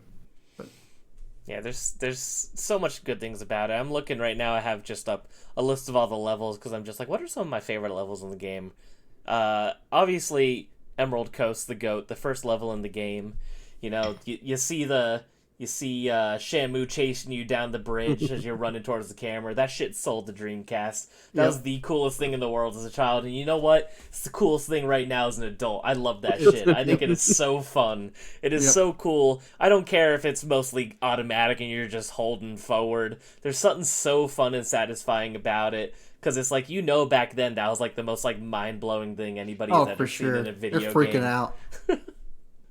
I'm still freaking out over it. I think it's so cool.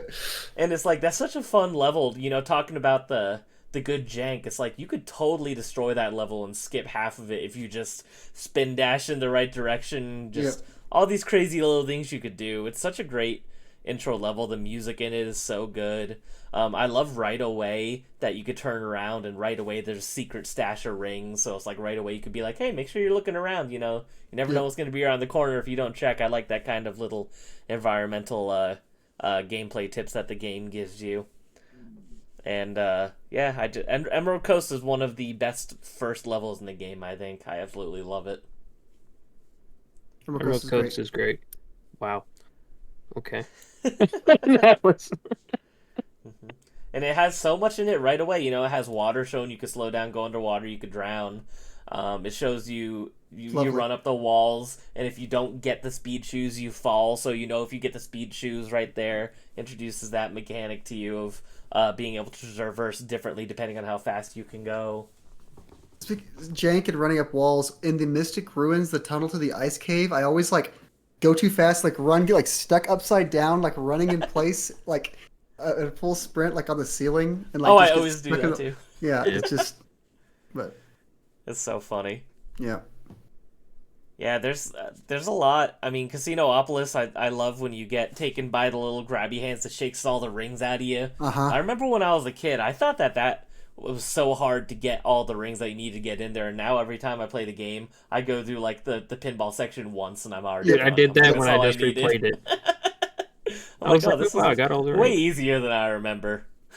Such a so I love casino. Is it Casinoopolis? Is that how you say it? Casinopolis, Casinopolis. Casinopolis. Love that level of Sonic. Tails is weird. You like just run through like the sewer, and then I was playing through the Knuckles version of it, and it's weird. After you beat it with Knuckles, there's like Sonic and Tails are just like sitting there, like Yeah. doing out. whatever they're doing, and Knuckles is just like, "What are these guys doing?" And that's it. Like it's just like what moments like that make me laugh. It's like we're not going to say anything else to Sonic and Tails. We're just going to look at them No. sitting there on the ground in the street. And then you're gonna but- beat the shit out of him Yeah, after that in a level. few minutes. Yeah, exactly. You could beat that fight in like literally 2 seconds. Hmm. Oh, What some do you of guys those think boss is the fights. best boss fight in the game? Ooh. I think it has to be Perfect Chaos, right? Yeah, I was about to say, are we not Oh, including that because sure. that's the Okay. obvious one? Yeah. Sure. I feel like that's the obvious one, but even though it's insanely easy, I do love the first fight with Chaos Zero in the very beginning of the game because it's Yeah, a very cool introduction to that character for sure. and all the different weird things that he can do and the weird camera angles of him going up on the light posts and stuff. One thing I really wish is that they would have like showed us all of the 7 forms of chaos. I know. Because I what was it? when I was a kid, Two or I three we didn't had see, and we a didn't see book. 5. Yes, when I was a kid, I had a book where I drew the versions of Chaos that weren't in the game because I remember being so annoyed that we didn't know what Chaos 5 looked like, or Chaos Yeah. 7 like you said. So, and I So I think you remember see 0, 1, 2. You don't see 3, So it's 3 and 5. and then Yeah. yeah, 3 and 3 and 5, 5. that's right. Yeah. Hmm. Yeah. Like, Yeah. oh, we could have just seen them all. But who I think knows? Maybe if they bring them back in Sonic Frontiers, because I they think got one of the some boss players fights that look like. I liked the most was the last boss fight as Amy, just because I hate that stupid Zero robot that It's chases so you. annoying. And it's so satisfying, like hit him into the Hmm. like the electric shield and just like bash him in the head. Yeah. Um, but yeah, Yeah, the weird like jerk animation when the button comes up and he yeah, just yeah, flails down. yeah. It's so funny. When I was Um, a kid too, and even now, I think it's also super cool. The level of Amy and Twinkle Park with all the mirrors, where you can see the reflection of everything. oh I yeah, found that very mind-boggling for as old as that game is. I was like, that must have been And a it- bitch to Yeah. program. there's one part where it tricks you like I thought I was playing in one of the mirror worlds for like a Yeah. good like 10 seconds, and then I was like just Yeah, started and then you're running like, into the mirror. mhm, Yeah, yeah, but I know exactly what part you're talking about. yeah. I'm always disappointed, even though I love E102 Game of Story. All of his bosses suck. It's cool that he has unique bosses, but they're all so easy. You literally just have to spam the fire button and you win. Yeah. I would say most of the bosses in the game, especially Are all super like the easy, yeah. when you're playing against like your friends, you just Oh, like those are. like 10 seconds maybe. You just like Oh no. Oh they don't no. even get a boss Oh, bar. They just get like a number. It says three, Yeah. two, one. Like it's like Which is so weird because there's other bosses that only take 3 hits. So Yeah, it's like, I I don't wonder get it. what the design choice was there. I always found that super funny. yeah. Yeah. And you gotta throw out some love to the Big the Cat boss, to where you just gotta fish Froggy out of chaos. You just Yep. gotta throw the line. It's like, hit, you won. What? It's like a 10-second boss fight. It's It's excellent. like, got him. His little dance. he does. This That's so is monster good. right there in front of him. Froggy, you came back. So good. And I love how weird and different Lost World feels in Sonic Story. One of the strangest levels in Sonic, I feel like. That's one part of the game that I will say is one of my least favorite parts that frustrates me is trying to jump on and off of that stupid snake in the water. Ooh, That yeah, the because like camera, the jump the doesn't camera work is as right. disgusting. Yeah, and you're Yep. constantly sliding as it goes in Yep. and out of the water. That's And one your of the depth few things perception's about the game bad. that I truly do not like. That Yep. drives me crazy every single time. Even Yep. though it's like cool aesthetically and the music is weird and ominous, but it still has the distorted rock guitar and it's very Yep. strange. Has a weird vibe to it compared to the rest of the game. Which makes sense for a level called Lost World. That's true. So And then they It all eventually made a comes game together. out of it, Sonic and Lost World. Oh my god, that game sucks. I don't know. I don't mind that one. No, it's all right. I'm just being a hater. I just think- like how there's like multiple different paths you could do. That's fair. I think the Knuckles Lost World level. This is like one of my like I don't know if I call it a complaint, but it's like a some of the levels in the game are like 45 seconds long.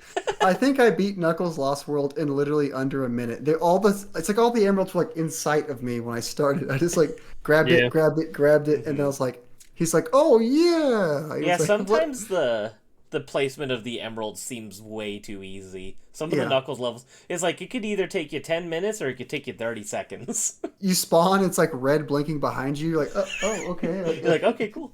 Yeah, when I was playing as Knuckles again recently, when I just did my playthrough, I think the one that took me the longest was Twinkle Park, Hmm. or not Twinkle Park, Casinopolis. Casino. Oh yeah. Yeah, My because Yeah, they're that my was- like stuff there's is all always- the going way into up top, and I was like, well, this thing keeps beeping. I don't know where it Yeah. is. Yeah, scaling that level could be a bit of a bitch. I guess that leads to a good time for us to move on. Some of the things that we don't like about this game, since we started kind of talking about things we don't like already. All right, Knuckles Casinopolis. There we go. There you That go. is my Number first one. point. Big Twinkle Park. Yeah. Apparently, I thought I remembered it being great as a kid, and then that Twinkle Park level, So other I levels, do fine. I do have one. I personally am not a big fan of Amy's story because I don't like being chased, especially in video games. Like when I play Resident Evil and like I'm in one of those sequences where like the thing is chasing you and you have to run away. Least favorite part of the game. I hate it. I want to get it over with. I don't like it. Is it But like an even though that anxiety thing, or do you just I not don't like being I on don't the know. limit? I think I don't like feeling like I can't like in a game. I want to have that power to fight back. I hate being chased and just having to run. That's fair. And even though Zero is like the least intimidating thing in the world, I get super stressed in the parts where you have to like grab things and put it down in front of him, and like you're like grabbing, and she like grabs the wrong thing, and you're like, no, grab this thing, and like sometimes the grab you'll be facing something, and you press grab, and they just turn and they grab this thing. It's like no, stop doing that. Yeah, that slow animation. Yeah, exactly. So yeah, just Amy in general, when I'm not being chased by him, it's fun. She's just slow Sonic with a fun jump. And then when I am being chased by him, I'm normally like, okay, let me get out of this. I don't like this. But it did feel good to beat him at the end though, because of that struggle. Yeah, Yes. you hit that electricity. Heck yeah. The jumping hammer spin. Yeah. Oh, another complaint with Amy. When you go back to, everyone kind of has like a sequence they get thrown to the past. I didn't remember where to go with Amy. It like spawns you there. I'm like exploring the whole ruins. I'm like, oh, I have to go directly behind me right when you spawn. You just leave the ruins. So you just I was go. wandering. I was wandering the whole thing for like 15 minutes. And I'm like, where do I go? I went to every corner. I was like, there's no That's so upgrades, funny. no one to talk to. Everything seems fine. And then eventually I'm like, let's see if I can go out the back. And then, yeah, it's just right there. I'm like, okay, cool. That feels good. That's so funny. But Yeah, there's a lot of those, flashback sequences. It could take a minute to remember where to go because it doesn't really give you any direction. yeah, it's just. Yeah. But It's a little rough. Mr. Hate, what do you hate about Sonic Adventure? What do you absolutely despise? So the Knuckles Casinopolis, as mentioned, hate that. As we also mentioned, Big the Cat Twinkle Park, hate that part. What else would I say I hate?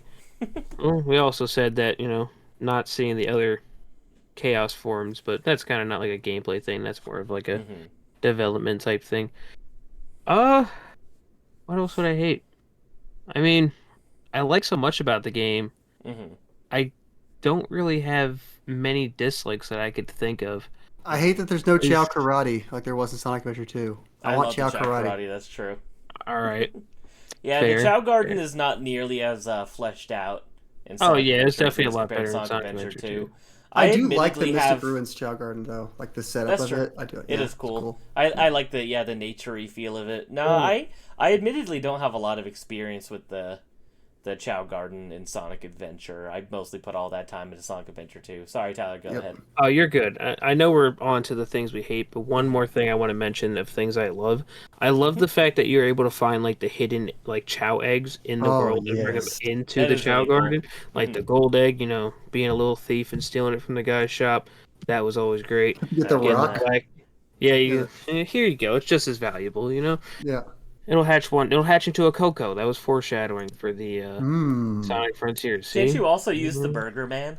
The statue of the Oh, guy yeah, that you can pick up? I place think it, you could yeah, just. yeah. I was gonna say, I think yeah. you could put him there too. It's so funny you can grab that guy. Yeah, and he just looks like a normal NPC. You're just That one- manhandling him.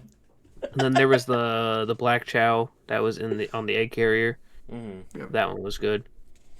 Trying to think what else I hate. Craig, go with things you hate, so I can think of some.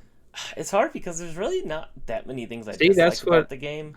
It is mostly positive for me. I guess a few criticisms is I wish Amy's story had a little bit. I think Amy could use like one or two more levels and maybe not have all of them her being chased. Yeah. Like you say. It's like 3 levels, I think. Yeah, hers is Yeah, super it's like duper 2 or short. 3. Yeah. I wish hers was like at least 5, and then same with E102 Gammas. I wish his was a little bit longer because his campaign you could beat it in like 25 minutes. It's Yeah. super short, like probably even shorter than 25 minutes. And like I said, his bosses I wish were a little bit less mindless because you could really just spam the fire button and win all of them.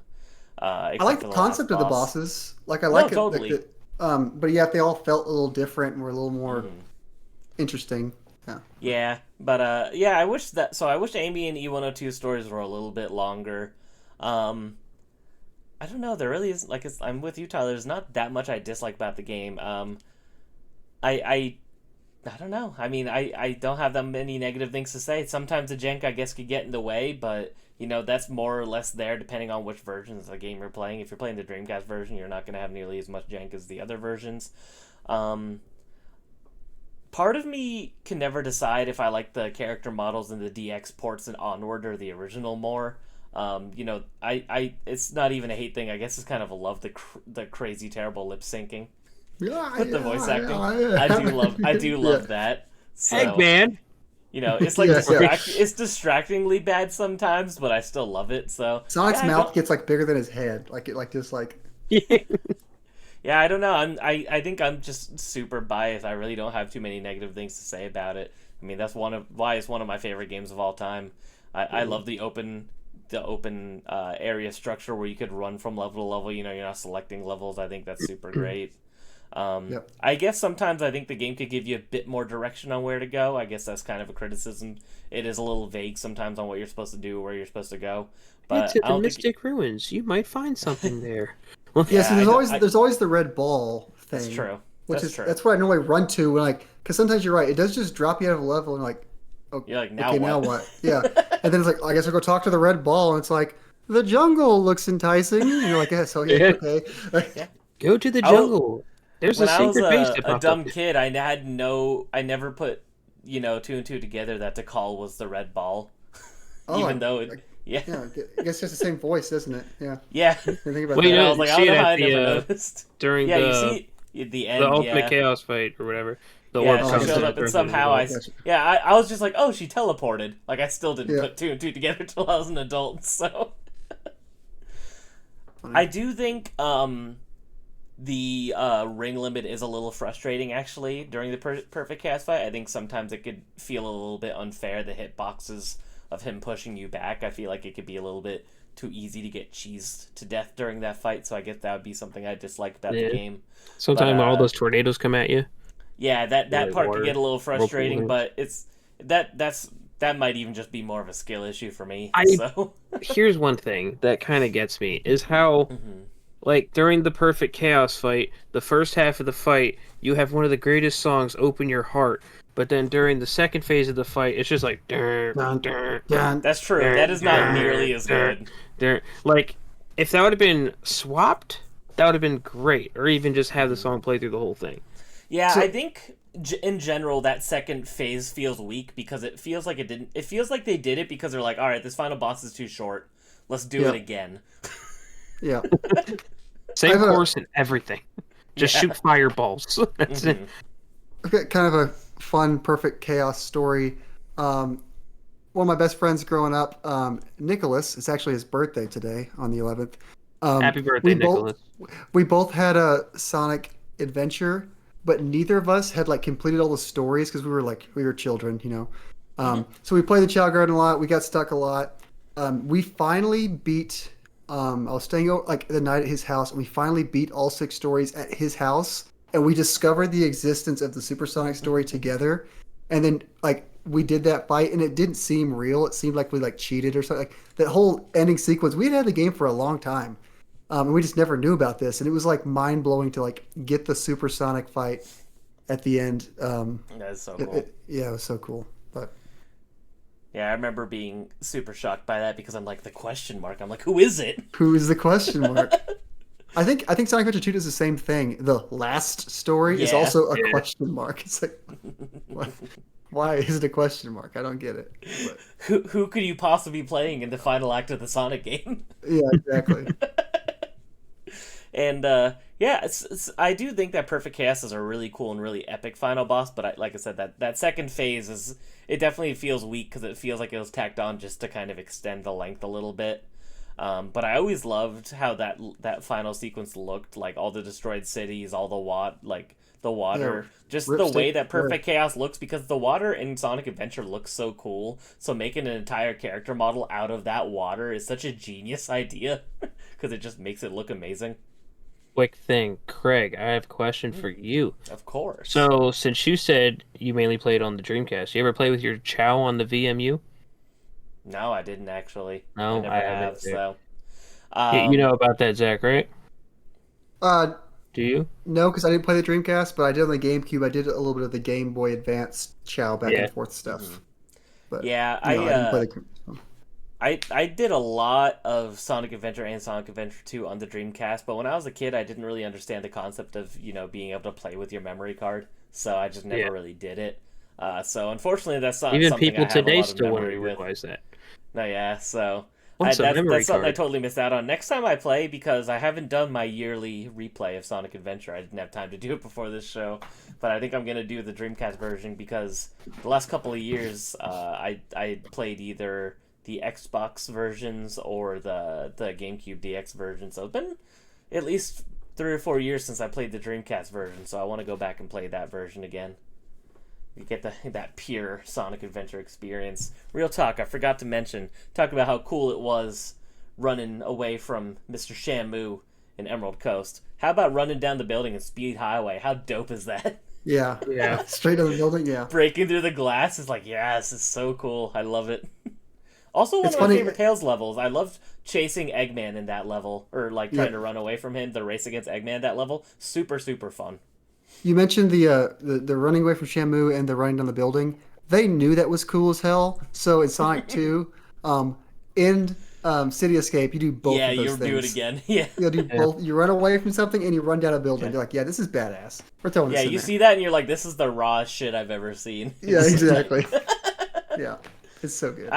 I do love how most of Tails' stuff is kind of, him trying to keep up with Sonic, finding himself being his own person, trying to outdo him in a way to feel like he's on the level of this person he looks up to. I know it sounds cheesy, but when I was a kid, that really resonated with me. And when I was younger, Tails was definitely my favorite Sonic character. So I want to give a shout out to that neat little story as well. I really enjoyed that snowboarding level Yes, where that you're was like fun. racing Sonic. That one was good. Mhm. And then you go right from the snow to the sand, Sand Yeah. snowboarding The level. sand level's so Yeah. Well, funny. sandboarding, I guess. You're like, it's like a nighttime and you go like this sand pit and then it's daytime in a Yeah. desert and you're like snowboarding on a mountain. You're like, what's going on? But And again, the snowboard- Sonic just coming towards the screen. It's like in the snow level, they really knew what they were doing, having Sonic just Yep. run towards you, looking badass. for sure. The snowboarding stuff's fun. I did a couple times. If you like, the geometry can get annoying if you like hit something that you'll like get like stuck and like not move for like a long time. You're like trying to turn. Yeah. So that's a little annoying, but that's just overall the snowboarding is a fun hmm side activity.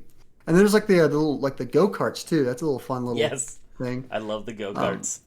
When you enter, what's the level called?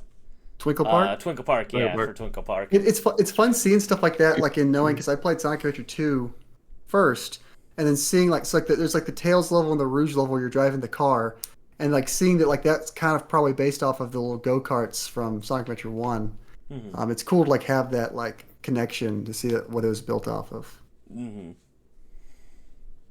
Man, But- I know. I'm looking at the level list now. Final Egg is great. Looking at it now, I feel like the only level I don't love is maybe Skydeck. I feel like Skydeck is a little annoying too. Yeah. Just with Yeah. the way that it moves around. and Unless the you're shifting of playing as everything is a bit of Tails. a pain. That's true. Your Tails is fine, but when Yeah, you're so Sonic, skip over everything. Yeah. yeah, it's a bit of a pain in the butt. So that might be the only level I think that I truly dislike in the game, honestly. But other than that, everything's pretty solid. Hot Shelter, super fun. Ice Cap, obviously, a bit slower paced, but Sonic always likes to have those slow down moments, even in the older 2D games where you got to be more methodical with your platforming. So nothing wrong with that. I would like to compare and give my case for why I prefer 3D Sonic games to 2D Sonic games, and that is that you can see where you're fucking going. Yes. One of my biggest complaints. No, go ahead. Go ahead. I was gonna say one of my biggest complaints with 2D Sonic is I feel like a lot of the challenge is like punishing you for not knowing what's in front of you. Mm-hmm. It's like you get trolled a couple times, and you're like, "Wasn't that a funny way to die? Don't do that again." And like that's not fun. Like it tricks you. It's like go fast, go fast, go fast. Just kidding. Punishment. I hate you. And then you like what? Play it again? Like that? I don't know. But yes, in 3D you can see what's coming. Hit a spring, shoot back. Yes. Getting crushed by something randomly. Yes. God. Yeah, this has always been my argument for why I think Sonic works better in 3D. Because you have all the platforming and speed freedom as you would in a 2D game, but you could actually see where you're going. And I just think that, in general, Sonic Adventure has the funnest level designs, the funnest levels. I think that they did a good job of balancing you feeling fast, but not actually going that fast, so you always kind of have control of what you're doing. Like, I think it does a good job of nailing the feeling of speed without ever, losing control of yourself. Maybe when you have the actual speed shoes, it could get a little nutty, but the game really doesn't give them out that much. There's not a lot of moments where you have those speed boost shoes, so... Yeah. Yeah, I definitely prefer 3D Sonic games to 2D Sonic games. Pretty much down the like, I think my favorite 3 Sonic games are Sonic Adventure 1 and 2, and then like Sonic Frontiers. Mm-hmm. I love 3D Sonic games. Good. I'm a sucker for Frontiers too. I really enjoyed that game. Yeah. Really don't get why we got Go instead of Chow, but I'll take it. Also, I didn't touch on this one, things I love, but I think that even though I said that like the Knuckles levels were like sometimes pretty easy in this game, mm-hmm. I think that like the whole like treasure hunting like gameplay direction for Knuckles is like a really cool idea. Yeah. That makes it feel like unique. Because I mean, like, so Sonic, there's Sonic levels. You run fast to the end. Tails, you're racing Sonic, but basically you're still running to the end. Amy, you're running away from something, but you're running to the end. Knuckles is like its own thing that feels unique, and it has like its own gameplay style. And then I think they get even better in Sonic Adventure 2, personally. But yeah, so I'm a sucker for Knuckles levels, and how they just feel like a different game almost. Mm-hmm. Yeah, I always really liked it. Knuckles is just cool too, for being real. He's just a cool character. No one goes as hard as Knuckles. I haven't watched the Knuckles TV show yet. I've actually been really meaning to. Yeah, I got it too. I'm interested in watching that one. What would you guys say is your favorite story in the game? What character's story do you enjoy going through the most? It's probably Sonic for all of us, just because his is obviously the most went into that. But let's say besides Sonic, which one would you say is your favorite? I'll go real quick. I'll say E102 for me. That was gonna be my answer. Well, Craig, you made a really good point about like this story and how it actually feels like a meaningful story, the E102. Mm-hmm. But for me, I just go full monkey brain. I just love going like a warpath. And you just destroy everything, just constantly. Yeah, just click lights and. When Zach's going through that level, he thinks everything he shoots is zero, or exactly zero. Yeah, yeah, just destroying everything in my path. So I would say E102, but my favorite level of the game is Windy Valley as Tails when you're just jumping off of shit. It's like yes, but 100%, I agree. Yeah, pretty much agree. E102, yeah, just shooting E102, everything. It would be E102 and Tails are actually probably tied for me. I really enjoy Tails levels in the racing aspect because it really encourages that whole kind of speedrun mentality of going fast, going through the levels, because the whole point is that you're trying to get to the end before somebody else. So I almost wish that there was like a multiplayer option in Sonic Adventure where it's like you could be Sonic, someone could be Tails. I mean, Tails would obviously have the advantage, so it would be a little unfair, but Tails it would way be a really faster. cool idea. Yeah, it would be. I know it's so funny. Sonic's not the fastest thing alive, I promise you. Your friend right there is always outpacing you. Even Knuckles, Knuckles could just fly around the whole thing, But... glide everything. Yeah, so, E102 is really special. I'm always surprised that they didn't do more with him. To this day, I mean, I mean, it's like there's an enemy in Sonic Adventure 2 that looks just like him. And then other than that, I mean, as far as I know, maybe correct me if I'm wrong, I don't think he's ever made another appearance in any of the games, has he? Except for maybe like Sonic Battle or something like that. Yeah. No, but as a kid, I was confused. Whoever the person in Sonic Heroes is, whatever the robot that is, I thought that was like Omega or whatever. I thought that was just like a stylized E102 as a kid. I didn't realize, but yeah, E102 is cool. I was specifically mad that he was not E102, so Yeah. because I just love that character so much. One of the coolest plushes ever too. Super super expensive Sonic Adventure plush of E102 Gamma goes for thousands of dollars. You should all look it up. It's super cool. Yeah, it's made of like this weird vinyl material that like just kind of started dissipating over the years. So there's like no good condition ones left. It's wild. Yeah, I feel like you've mentioned this to me. Yeah, it's funny. I know. Hopefully it wasn't on the show. If it was, sorry for repeating information. It might have been after the last episode when we were just talking, but shooting the shit. Yeah. So exactly. For E102, the only games that he's actually playable in, other than Sonic Adventure, is Sonic Shuffle. Can I guess? Oh, I was gonna say Sonic Battle. I was gonna say Sonic Battle, but Sonic Battle he's just mentioned. Oh, really? He's mentioned in Battle. Okay. He's mentioned in Heroes. He's a cameo in Sonic Rivals. Cameo in Smash Brothers Brawl. He's a cameo in All Stars Racing Transformed. He's in that Speed Battle game that they have on Sonic Forces Speed Battle. Always a bridesmaid, never a bride. Poor E102 Gamma. And then he's also in the Sonic the Hedgehog Minecraft skin pack. Let's go. I actually have that. That's the only Minecraft DLC I ever bought, was the Sonic DLC. That's funny. Well, I need to ask... Oh, go ahead. No. I'm just saying that's all surprisingly for E102. Okay. Yeah, I was going to say, I have to know. I mean, I think I know you guys' answers, but I think we have to conclude our gushing of Sonic Adventure with, does it hold up? Considering I just played it, and I had a blast playing it for the past, 3 days, I would say yes. I'll give the devil's advocate nuanced answer. For people who have played the game, I think it absolutely holds up. If you're expecting the jank and you love the jank and you can have fun with the jank, it's fun. If you handed somebody Sonic Adventure that's never played Sonic Adventure before, they'll probably find plenty to be frustrated with. But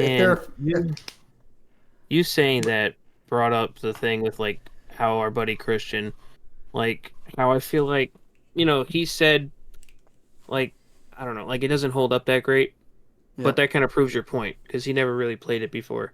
Yeah, I mean, it's just because it is. I mean, does it hold up any less than Mario 64? Oh, the camera at 64 is really bad. Well, and half the levels in 64 aren't fun. So you get to the second half. You get to the second half of that castle, and I'm ready to turn the game off. Yeah, TikTok clock is awful. I don't know, and maybe I pissed off a lot of people, but that's something that I always think about. People are like, yeah, Sonic Adventure doesn't hold up well, and I'm like, and Mario 64 does comparatively. I mean, you kind of got to put them in the same box. They're early 3D platformers. I mean, they both have a lot of help. But... Yeah, and people are always easier on Mario than they are Sonic, and probably rightfully so because there's way more good Mario games than Sonic games. But if you're looking at two games from that time that are both 3D platformers, I think that they hold up pretty equally. And Mario 64 doesn't get nearly as much flack as Sonic Adventure does. So I just thought of something, and we didn't mention it all. One thing I do hate about Sonic Adventure is that I can't just beat Sonic's story and count it as a game I beat that year. Oh my god. We didn't mention it at all this episode. I just realized that, so I had to do it at least once. He was scrolling up to the red X, about to click off, and he's like, oh, what the fuck? Oh, dang it, they got me.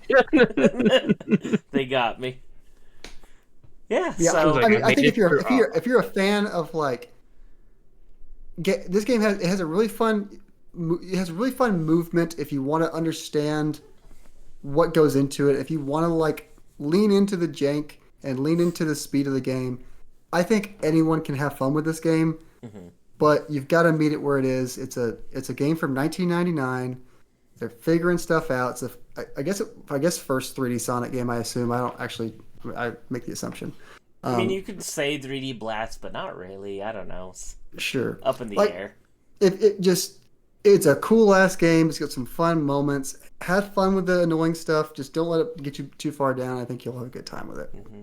And you'll Yuji enjoy Naka these was cute little cooking. guys. Yuji Yep. Naka was cooking in 1998, 1999. He Yep. gave us something very special. Because, I mean, even when you compare Sonic Adventure 2, those games are so different. Sonic Adventure really is his own beast. There's not another game like it. No other game has the same vibe as it. No other game feels quite like it. It's definitely one of its own. Even though it has, technically a direct sequel, I think those games look and feel and sound very different from one another. And I know a lot of people have played Sonic Adventure 2 and not 1, so I definitely think if you're a fan, you owe it to yourself to play Sonic Adventure because a lot of the flack that it gets online, I think, is a little bit overstated. I got a question for you two. Hit me. So, 2 questions. One, Not do just you one. think we'll ever see this game remade? Or a remake or anything? Like how Sega's doing with all these games. And also, 2, do you think there would ever be a Sonic Adventure 3? We got Sonic Adventure 3 already, and it's All called right, Sonic we're not 06. talking about that game. Sonic 06. If we did, I don't trust modern day Sonic team to make it what I would want it to be. So, Now here's a and question: honestly, if I they was gonna say, remake I it, do just you don't want it to think be they just as would. janky? Do you want it to be have all the broken, or do you want them to clean it out and smooth it out, and make it like Well, I wonder how you that would know, be. Like if they totally cleaned it up, how we would feel about that. Like I know we there's could say one thing a now, but big playing it. difference between modern game jank and old game jank. yeah, Because I feel like old game jank comes from inexperience and modern day jank comes from bad design. sure, So, I mean, maybe that's me kind of overthinking it, but I feel like there is a difference if you play a game now and everything feels, wonky and unoptimized opposed to something from back then. And it feels wonky and unoptimized. Has a very different feel to it, in my opinion. But I don't know if I don't know if I want a Sonic Adventure 3. I mean, I think the way that Sonic is nowadays, I love Frontiers. If they keep going kind of more in that direction, I'm totally cool with it. Yeah, I mean, I'm kind of indifferent. If they announce tomorrow Sonic Adventure 3 is coming out, I'd probably be excited, yeah, just off the basis of it. But I don't think it would be what I want it to be. And I don't want Sonic Adventure to be made. I just want it remade. I want it to just be, on modern consoles, more accessible. for sure. I like if they just ported the Sonic Adventure collection to Switch and PS4 and PS5 and had both games on a disc or card. I think that would be perfectly sufficient because if they remade the game, I think it would lose a lot of what made it special. The game being from the time that it is, the jank it has, intentional or true. not, the aesthetic. Just all these different things. They would probably redo the music, and it probably wouldn't be as good as it once was. The terrible audio mixing where they talk yes, over each other and Yes, the everything. terrible audio mixing. There's just Oh, no. certain things, because especially, I'm sure you guys agree, remakes don't discredit, original versions of games. Sure, yeah. It doesn't They didn't make take them it away, invalid. Yeah. Yeah, but I feel like, I don't know, there's certain games in a time and place that the vibe and feel of it just can't be replicated. And I think Sonic Adventure is definitely one of those games because, I mean, it's so inherently 90s and early 2000s too. So Yep. it's a hard vibe to recreate without seeming kind of tacky. I do not understand why it's not on modern platforms. I don't get it. There's no reason. I mean, it's already been ported to everything anyway, so clearly it's easy to Sega do. don't like money. It feels that way sometimes. And then they like remaking all these other Sonic games. Yeah, Or, like, why? Like, Yeah, I'm not trying to hate, why but like, we got colors. I'm just saying, why why do do we we Sonic get, like- Colors? Dude, Sonic Colors, I don't get, like, Why they are we remade getting that game, generations? but then Yeah. they only, like, remade the gameplay, and then they just kept the Wii cutscenes. And it, like, looks really off when you go Yeah, it from a looks like cutscene shit. into the gameplay. Like, it's like, oh, this looks really bad. Oh, now it looks nice. Oh, we're back to bad. Like, It looks like Oh. shit. It's really bad. Yeah. And Sonic Colors is also just really fucking boring. So why would you give us that? at least we when got you a could little give baby us Sonic Adventure, Sonic keychain Adventure with 2? it, you know? That's true. You got baby Best thing Sonic out from of the it. Sonic movie. Now we're getting That's Sonic Sega. Generations, but Generations was good, so. I won't say anything so I don't make you guys mad, but You don't like Generations? it's okay. Okay. I like It's the not look my of favorite. I like the look of Chibi Classic Sonic. That is fun. Cute little guy. That was back when we got him and it wasn't a gimmick. It was just like a fun, new, neat thing. So Yeah. you say it's okay, but are you going to buy Sonic Generations Cross Shadow? Probably not at launch. Yeah, I don't know if I'm going to get it right away. I'm saying that, but I'm going to get it. It I think depends on the, how good the new content looks for Shadow. I like that they're including a bunch of stuff from Shadow the Hedgehog. I Hey, think that's Black really Doom's funny. back. My boy. You know I 100% in Shadow the Hedgehog as a child. That's so I had funny. no friends. There is I like think- 216 paths you can take in that game, and I did them all. That's awesome.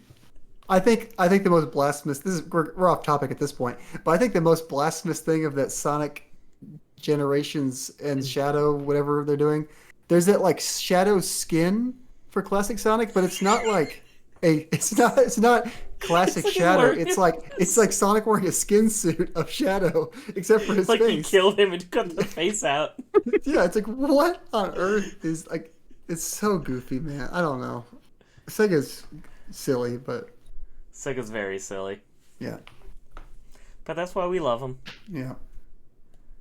Yeah, so let's say Sonic Adventure best game of all time. How about we end the show there? Number 1, Oh, man. undisputed. And if not, tell us otherwise in the comments. Love to hear it. The best game to come out on 9/9/99. I'll give it that. That's true. We'll give it that. But I don't know. We're Soul gonna- Calibur came out that day too. Soul I was saying, Calibur. we're going to have Soul, these Soul Soul Calibur games, 2. man. Let's take for Soul Calibur 2. We can fight for that one. Nah, that's totally fair. Yeah. So I think that's about all that we have to groan on and on about Sonic Adventure. I hope you guys all enjoyed it. I know I did. I loved talking about this silly little game from my childhood that just means the world to me. Zach, any closing thoughts, opinions? No. I am almost done with my replay of the game. I've got to play through a couple more big levels, and I'll enjoy Supersonic as a nice finale tomorrow morning. So There you go. You got through a Tyler? lot today. yeah, I played. Yeah. I played several stories this morning. Well, that's the thing. A lot of Yeah. the stories are pretty quick, but Yeah. Other than Sonic's is Sonic, the only yeah. one that's like pretty long. yeah. And even then, Yeah. it's only, I think, maybe 3 or 4 hours ish. Maybe If not it's- even. You know what Yeah. you're doing. Yeah, you can get through pretty quick. Hmm. Yeah. Well, anyways, it was great talking about this beloved game of mine and all of us. And hopefully you guys watching too. And if you don't like it, I don't know what's wrong with you. So, Roasted. yeah, and if you don't like that, you can hate the hate. Yeah. So, follow us for the next episode where we talk about Sonic Shuffle. Craig. Yes, that's the next game focused episode, Sonic Shuffle. Also one of my favorite childhood games. Can you tell I had a great childhood? So, actually, one thing we're going to start doing is we're going to let you guys know the next episode's topic ahead of time. We discussed this. So, episode 4 is going to be our favorite licensed retro games. And we're going to have a Google form in the description so that you can submit your favorite games to us. And we could read those on the show, get some user interaction and some listener interaction. So please feel free to write in. Let's do it. Yes, in the Google Doc below, and we will read you some of your answers on the show next time. And if you have any other kind of questions, comments, concerns, maybe you want to roast us, you can write in on that as well. Why not? That'd be fun. I would love that. Yes. Tell us why our opinions are wrong. Why not? We can take it. We all have pretty thick skin here. But yeah, if you like the show, please do subscribe. We will be bringing it to podcast services soon, probably starting with the next episode, if I could get everything set up by then. Make sure you go ahead and subscribe Big to this channel. announcement, Go ahead mic and drop. subscribe to Zach's channel. Tyler still doesn't have a channel because he's Follow me slacking. on X. Yeah, follow him. Oh my god, you called it X. No one Disgusting. calls What it it X. is. It's Twitter. I heard It's someone call Twitter. it Twix for the first time. Twix. Twix. Yeah, Twix. Go No, to me Candy still- Bar. I still Go call to it Candy Twitter. Bar. Follow me There on you that go. bird app. Yeah, that bird app. They That's killed Tyler the Haight. bird too. He's no longer Oh, part yeah. of that. The branding, unfortunately, RIP Twitter bird. But yeah, thank you all for listening, and have yourselves a great couple of weeks. We'll see you soon. Adios.